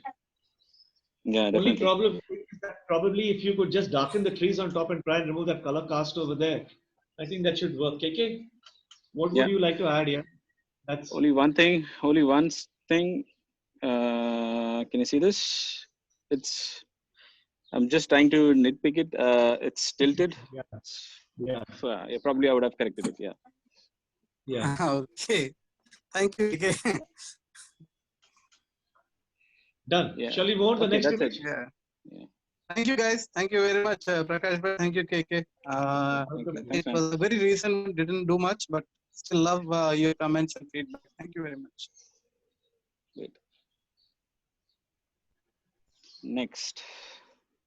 I think that's it, right? This is the one. Kingston, can we have you on, please? Yeah, this one. Kingston, this is probably at the Muscat Festival, if I mistake not. No, actually, this has been taken in the desert photograph workshop, the BDA, which is the one, I think so, the same one, the second image which you showed, that girl, no? Yeah. They are the group. They are the group actually. She was also that 12 photo also I have it, but not good one. But that composition that I liked it actually. This I took it. It is around evening time actually, 4 o'clock. So I was using the white balance of 5000, but then I changed it in the Lightroom. I reduced I changed the white balance to cooler side, using her eyes actually, pinpointing the eye, no pen point. Nice. And I want to take a portrait. Actually, I want to portrait. Actually, I didn't. I was using. The problem was that the desert workshop. Everybody want to take the picture. You don't have the space. I was using 100 to 400 lens. I don't know. I want to try that one. So I use that lens. Okay. It's nice. You've got a great image here. Some great content over here. It's very nice. She's really beautiful. She's really cute. And she's dressed in a very ethnic manner, which displays and highlights their heritage. We spoke about catch lights earlier. Have a look at this, guys. See the catch lights in her eyes. I hope it's visible to you all. It's these catch lights. If you remove those catch lights from there, her eyes will be totally dead. These catch lights bring absolute life to a person. Yeah, the light source was the opposite direction actually. Sun was the opposite. It was setting actually. It was around 4:30 something. The sun was somewhere on the right? No, on my back. Sun was on your back. Yeah. Oh. It is in the shade area. It is inside the shade area. The lighting was there. In a shaded area. Okay. Because if you notice, this part is casting a shadow over here. You get my point? Yes. Yeah? Yeah. So that is being cast by this. So that's why I assume that the light was coming from this direction. Maybe. Okay. Back meaning that back and the right side. Yeah. Okay. That's what I felt. Okay. Yeah, anyway. Correct. Okay. Now, first things first. This really is a nice image. Let me just get back. Here. Now, first things first. The main thing over here is the main part of the subject is the girl, right? Yes, correct. Okay. Now, while the subject is the girl, I would like to ask you, although on the right, you're getting some nice texture over there. Okay. Can somebody's, yeah, okay, fine, that's good. What I would suggest over here is cropping into the image. I've taken the liberty of cropping in. And tell me how you feel about this shot. Okay? Yeah.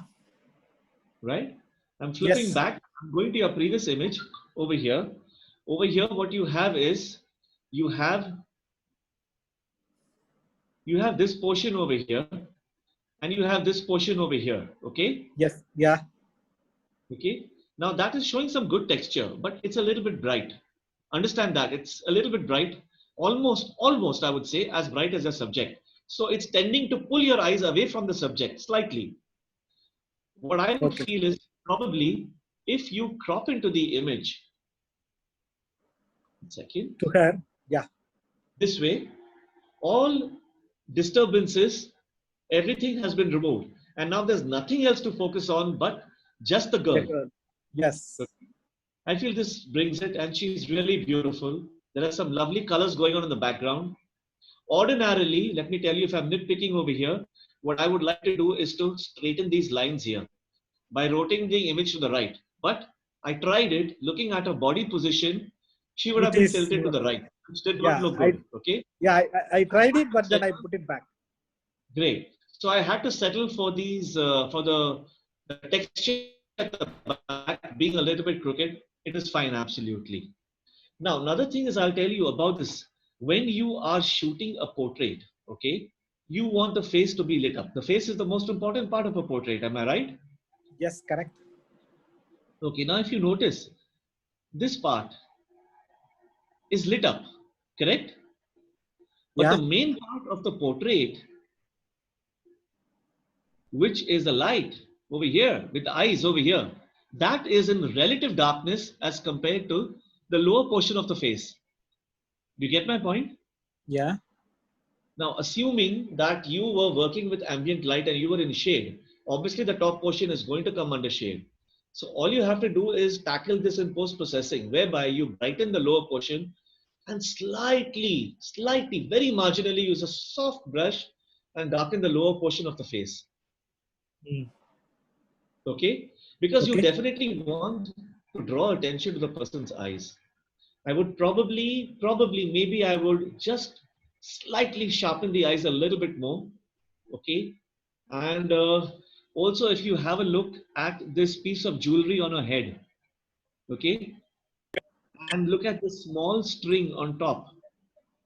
This part over here, I would probably try and boost the colors, get a little bit more contrast in this to highlight this a little bit more, marginally. We don't want to highlight this gold portion a bit too much because it's already a reflective and a bright color and it will keep pulling the person's eyes away from this portion, from the eyes of the portrait. We don't want that. So don't brighten the gold too much, but definitely try and get some contrast over here in that portion. Probably another thing is I feel that maybe, just maybe, you could darken this area slightly. The periphery, okay? Okay.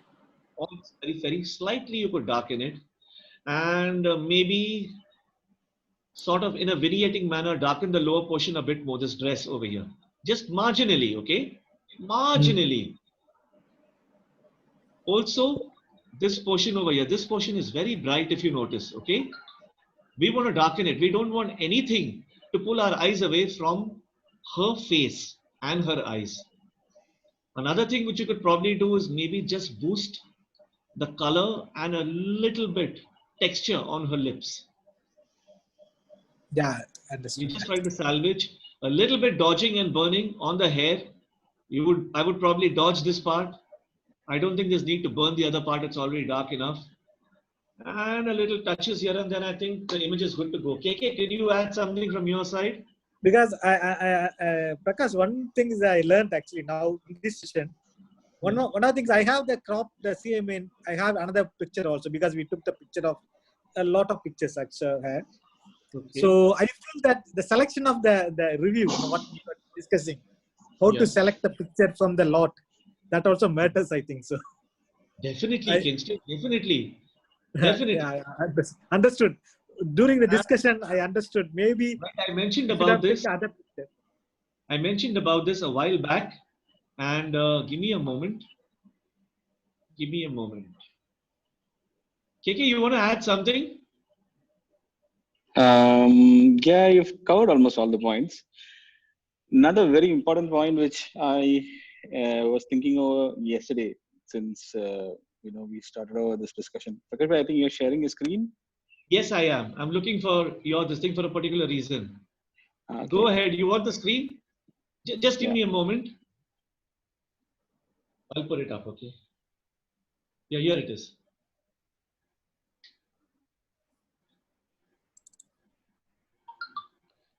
Okay, this is what we were discussing yesterday. Okay, one point I wanted to add. See, am I audible? Yes. Yeah. Okay, one thing I want to add is, see, when you're shooting a portrait, especially in these kind of lighting situations, you're inside, you have light sources, one from the right behind, and one from your left left behind you and right in front of you. That's behind the girl. Yeah, behind. You have to always look for light on your subject. Where is the light coming from? Is it complementing, or is it? I understand that, okay, there are a lot of people, the workshop was cramped, and then that is all there. I understand that situation. So if given a chance, you had the freedom. So what you should be doing is you should be looking at the light. Okay, where is the light coming from? Where is the light coming on the person? See, generally, when we were kids, we used to do this. You use it. It's a dark room, and then you had a torch, and then you use the torch just underneath your chin. So what happens? It gives a kind of horror. It's kind of. So similarly, if you add it from the right hand side or the left hand side, it adds a shadow. So it gives some texture to the face. It adds dimension to the face. Now the problem with this image is the light is actually from bottom left. Because of that, like he said, the jaws are all lit up, but the main attraction to the eyes or the light in the eyes is very less, or the eye area is less. So ideally in this situation, if you had the choice, you should have moved around so that the light is actually falling from the right hand side. So you should have turned this girl around 90 degrees towards the right hand side, towards this side. Let me draw it down. So basically the light is coming from this side. That's why you have a shadow here. Correct? Yeah, correct. Now this light is coming from bottom. Another light source, yeah, which is the main light source. The problem with this light source is, though it's a main light source, I assume it's the outside light, but the problem is it's actually reflecting from the floor or something bright over there. That's why you have the dress and all, everything very bright. This is not an ideal situation for a portrait. You understand what I'm trying to say? Yeah, I understood. So you should have turned around and made sure that the other light was visible. And but the problem is, as you said, I understand that. I know. I'm not talking about this image as such. In general, understood. Generally, you should read the light. Where is the light coming from? If you have the privilege of moving the subject, make sure that you put her in the best light. That's my point. Okay, understood. Thank you. You're downloading something. I was watching a video of Bob Holmes. I don't know if you guys have heard of Bob Holmes. He's a very famous National Geographic photographer. Okay, and just a couple of days back, I was watching a video of his, and it was at a location. I don't know. I really can't recollect, but they show as if there's a big hut in front, and he went back, and there's a person standing there, one lady or somebody standing there, very ethnic, probably it was Ladakh or wherever, one of those countries, but a very ethnic place. And you had at least about 30 or 35, 40 photographers over there. And Bob was just standing on the side. He waited for everybody to finish. Once all the photographers finished, and they went in for lunch, he said, I just want to take one picture. Now that lady was standing outside in the sun. He showed the picture. It was so harsh. The light was so harsh. All he did was he moved the lady into the patio. I hope you guys know what a patio is. If you look at my hands, if you can see me on video over here, think of it just like you're standing outside the door of a house, but there's a thatched covering. Okay. So basically, you moved your subject into the shade. And once you move your subject into the shade, you're getting nice soft light. And he shot that, and he showed the difference. Everybody walked off with harsh lighting, really hard lighting. Nobody thought of moving the subject into the shade. So as KK mentioned, if you have the privilege, if you have a chance to move your subject and position your subject, please always do that. Yeah? Okay. Hello? Yeah, okay. Am I on? Yeah, you are.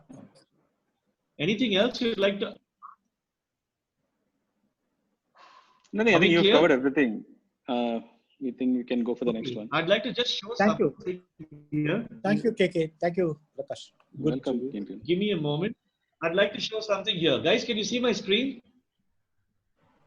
Yes. Give me a moment. Yes. Okay. Now, if you notice, I've got 4 pictures of this. Actually, I've got some more, but I've got 4 images which I shortlisted from my sequence. Jason, were you with me here that day? Is Jason there or he's gone? Yes, Prakash, I I think remember Jason this was very with well. me that day. Yes, I remember Very well, this okay. very well. Yes, yes. I can tell you the location. It is on the parallel road towards on the seaside. Absolutely, absolutely. I've After got the other shots airport, of him near the yes. beach, but I'm opting for a straight portrait shot over here. And out of my selection, I've shortlisted to 4 images. And I was discussing it with KK and I wanted to ask him. Now, I shot this was in December 2017. So it's about 2.5 years now. And at that time, I liked a particular image. I'll give you which number. This is number 2. It's coming up. Okay. Now we have number 3. And this is number 4. There's actually very, very less difference in this. But in some, you'll see, for example, here, the handlebars, this is tilted slightly down. Okay. And his fingers are not looking so good or whatever. If you go to the previous one, this is number 3. Maybe it's a little bit extra tight over here, but here he's looking straight. I've got him straight looking into the lens. I've got good eye contact. This one, he's looking a little bit on top. Okay. And this is a little bit detached, a little far.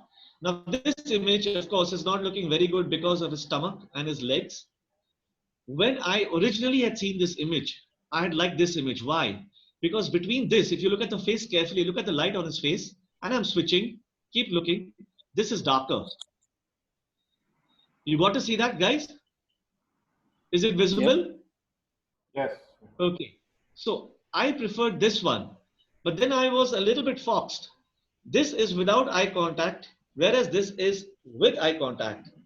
So I sent this over to KK and we were discussing, and he too preferred the one which I initially had liked. That was one without eye contact, but because the face is more lit up.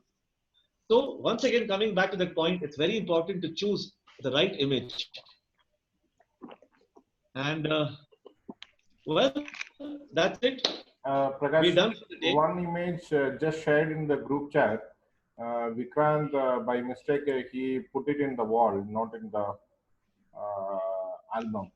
So I think in 5 minutes we can just go through that. Can you where download is it? In the group chat? Where is it? The meaning here itself in the Zoom. Yeah. Ah, in the group chat over there. Okay.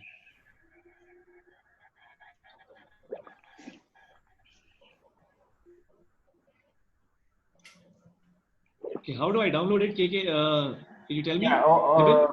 Okay, I will share from my screen. Okay. Just. Okay. Okay, I'm stopping my sharing. You go ahead.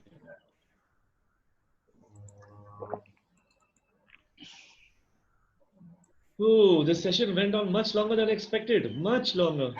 I actually, to be frank, I was thinking that we will finish in 1 hour. Okay, but Even this I is thought the. so. This is the something we have to learn. When we hear the reviews from the masters, it goes on, and I was just wondering, what all things KK and Prakash ji are discussing. Okay, anyway, nice to listen all this. Yeah, this is the. Hope it is not a bouncer. Trust me. No. Living, trust me, we are going at a very slow pace over here. Yesterday, KK and I were speaking very, very fast, maybe around 5 or 6 times the speed when we were comparing notes. And still, we were together for 1.5 hours. Yeah. Because we were discussing in detail lots of things. He was giving his points, I was giving my points. So much to talk about, Yeah. Okay. So this is the image you can see. Yep. So this is Vikrant. Vikrant, can you explain about the image? Yeah. My niece was here and she was playing hide and seek with her elder brother, and it was like quite an early morning, and while she was standing, she 2 to 3 times I noticed that the window light coming through was scattered very nicely over her face and hair. It actually thought where I could possibly get some moment where she is actually waiting to catch her brother. And this moment where she covered her face and her brother was trying to hide somewhere, so I captioned this like sort of hide and seek. Yeah, so that was the background. Okay. So this I is missed shot your indoors. name, Vikrant, right? Yeah, Vikrant. Yeah. Okay, it's a nice image. The expressions are nicely captured. We all love kids, so immediately you have this sense of happiness. Looking at the image, so you'll be able to convey it. That's very good. So just to quickly say about the first thing that comes to our mind, when you look at the image, there's something wrong with the colors. Okay. It's a white balance that it's creating this issue. See, I think the baby's dress is in white color. So if you have shot this in RAW or even in JPEG also, you can probably correct it. Okay. Then otherwise, it's very nice here. I mean, there's nothing much I think I can say. It's a very nice image.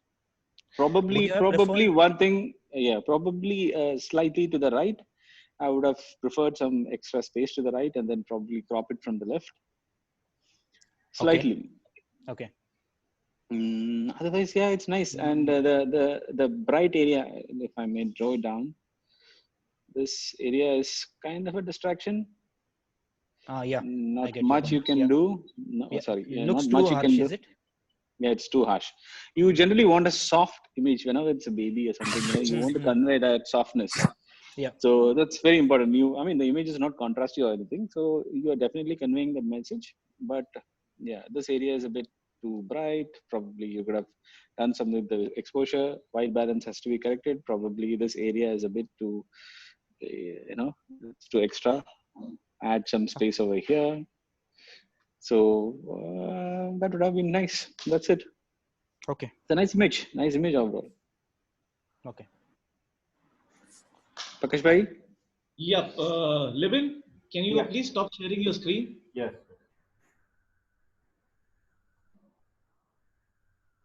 Okay.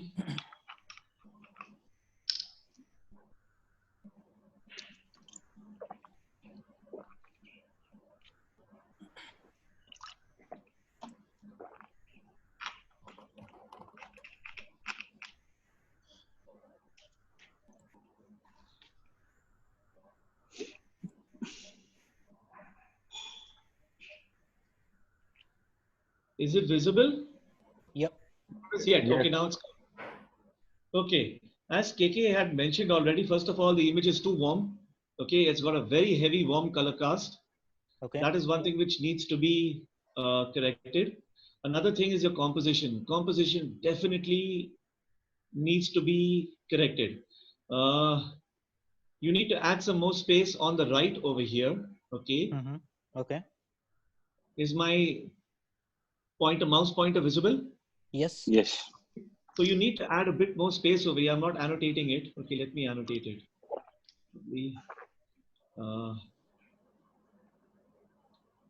Yeah, I would like a little bit more space here to the right. Maybe up till the arrowhead. Okay, roughly up till the arrowhead. And since that is not there right now, I have cropped off this part of the image to try and balance it out. But it is still not balanced. Okay, It's still not balanced. Okay. Yeah. So I would probably, to balance it, I would have to end up doing something like this right now. Okay. KK has already mentioned. One sec. Let me. Do you have an eyedropper? No. It's okay. I'm actually doing that crop. Okay. This part is done right now. Definitely you need to correct this lower part of the image over here, the arm, the shoulder. Okay, it's too bright. Okay. Yep. And he's already mentioned that. What I would have really liked, who is this? Is this your kid? No, my niece. Your niece. And where was this shot? In home, indoors. Great. So you were asking her to pose? No. She was playing. So it was like an impromptu. I mean, it wasn't a staged sort of photo. Okay, impromptu. But so basically, you were sitting with your camera and you were panning it on her and waiting for a good moment, right? Yeah. Beautiful. Now, I would, after taking this shot, I would have tried and taken it a step further. I would have tried to see if I could get her to pose with her eye peeking out in between these two. Just spread your fingers a little bit more with your eye looking out and sort of her trying to gaze, sneak a peek at you. Okay? You get my point?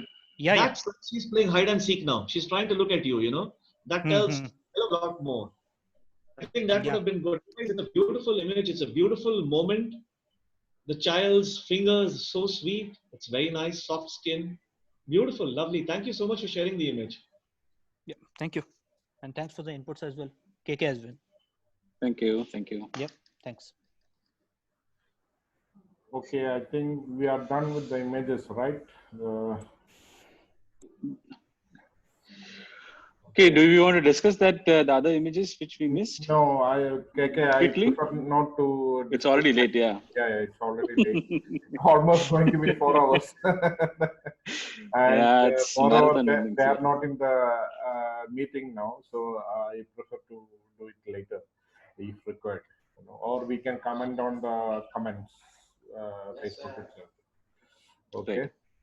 Or we can include in the next review session. I saw a comment which Imran posted in chat saying that multiple images. Imran, you are still here? Yeah. Can you explain that more? Like you wanted like a collage? Yeah, can you hear me? Yeah. If you guys remember, a few years back we had a one workshop with the Red Bull. If you remember. Okay. Yes. They gave a little exercise of photo series. They gave us multiple photos and we have to connect different photos together. There has to be one concept that connects multiple photos.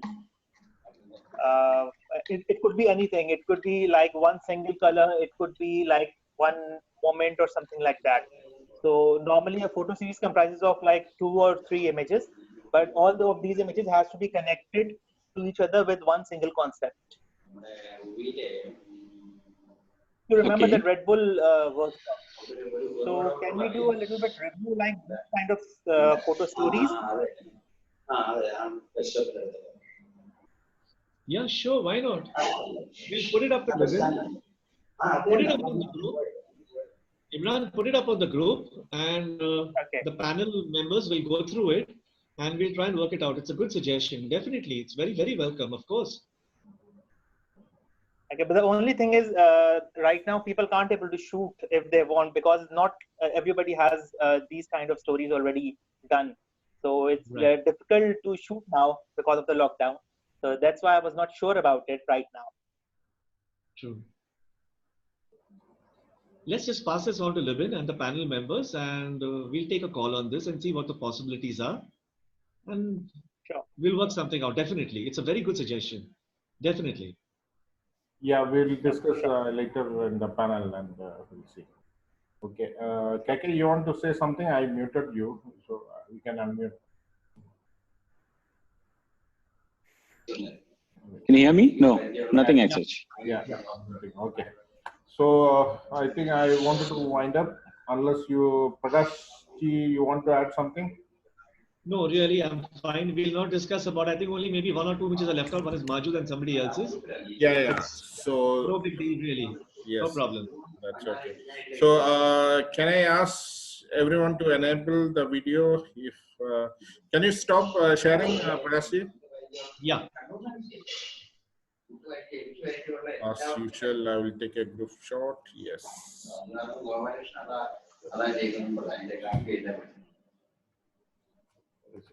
धर्मा एकदम मस्त लग रहे हो भैया.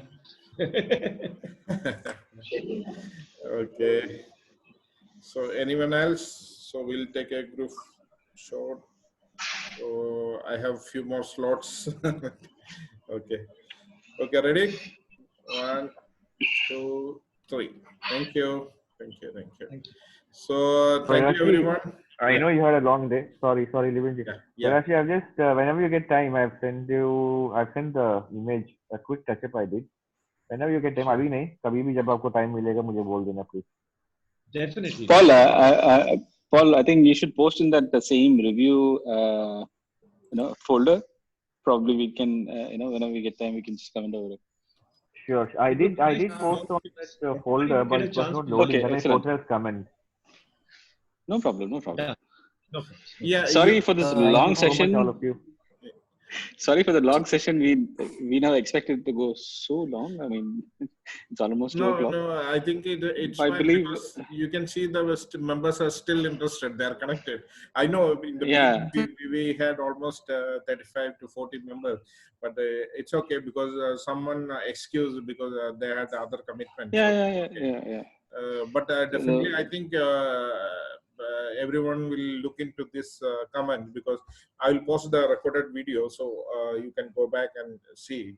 And I think it will help everyone to understand because when you talk or hear from others, you can hear the other views and you can learn from that. That is the idea of photo review. And this every time I notice that when I ask members to comment in the Facebook, normally 0 comments or at least few comments. Okay, but when we have these sessions, like even before for Coffee Table Book, we had at least 4 or 5 sessions, physical meetings actually. So every time we go, we discuss a lot on some of the images, and that was really interesting. So even it was a panel decision to have a separate meeting for this photo review. So anyway, I think it's something we can continue in coming weeks also. Let's see, but maybe we have to shorten the time because yeah, definitely. And Austin, it's good to see you after a long time. I think you just disconnected. Austin. Even actually, I'll tell you this: we could have finished this much faster if KK and I are just speaking on each image. Probably, I think about 2 minutes is more than sufficient to skip by. The reason why this got dragged on is because we both took a call and we wanted each photographer to speak about his image, tell us where he shot it, what was running through his mind, why he composed it that way, what is he trying to show, to portray. Because I can tell him how to correct it, but that will be my view. Maybe he doesn't want to show that. Now, for example, Imran, does he want to show the texture of the boat? Is he trying to show the people over there? What is it that he's trying to show? I need to know that before we can guide him. Before we guide anybody. So, but probably if we have to move fast, then we can just speak about it. And I think 2 minutes is more than sufficient. 2 minutes is, 2 minutes is actually sufficient. Yeah. Okay. Sufficient. Okay. It's very surprising that we didn't even finish 20 images. We only had 18, 17.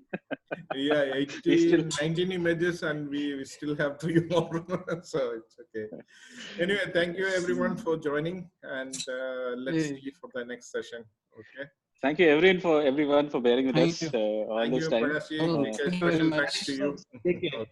Bye-bye. Thanks to you guys. Bye. Thank you. Bye-bye. Levin, can we post more images in that? Sorry? Can we post some more images? Can we Yeah, post some more images later I will over there? create a new folder for later, for this week's that folder Or is you okay. want to, rather you want like everyone to limit to certain number of photos so that others also get chance. Yeah. For example, now the people who got reviewed, now 18 of us has got reviewed. Yeah. Now let others who have not posted or let them post. If they are not, see, one of the reasons I posted was let there be some numbers over there because I could see initially there were no postings.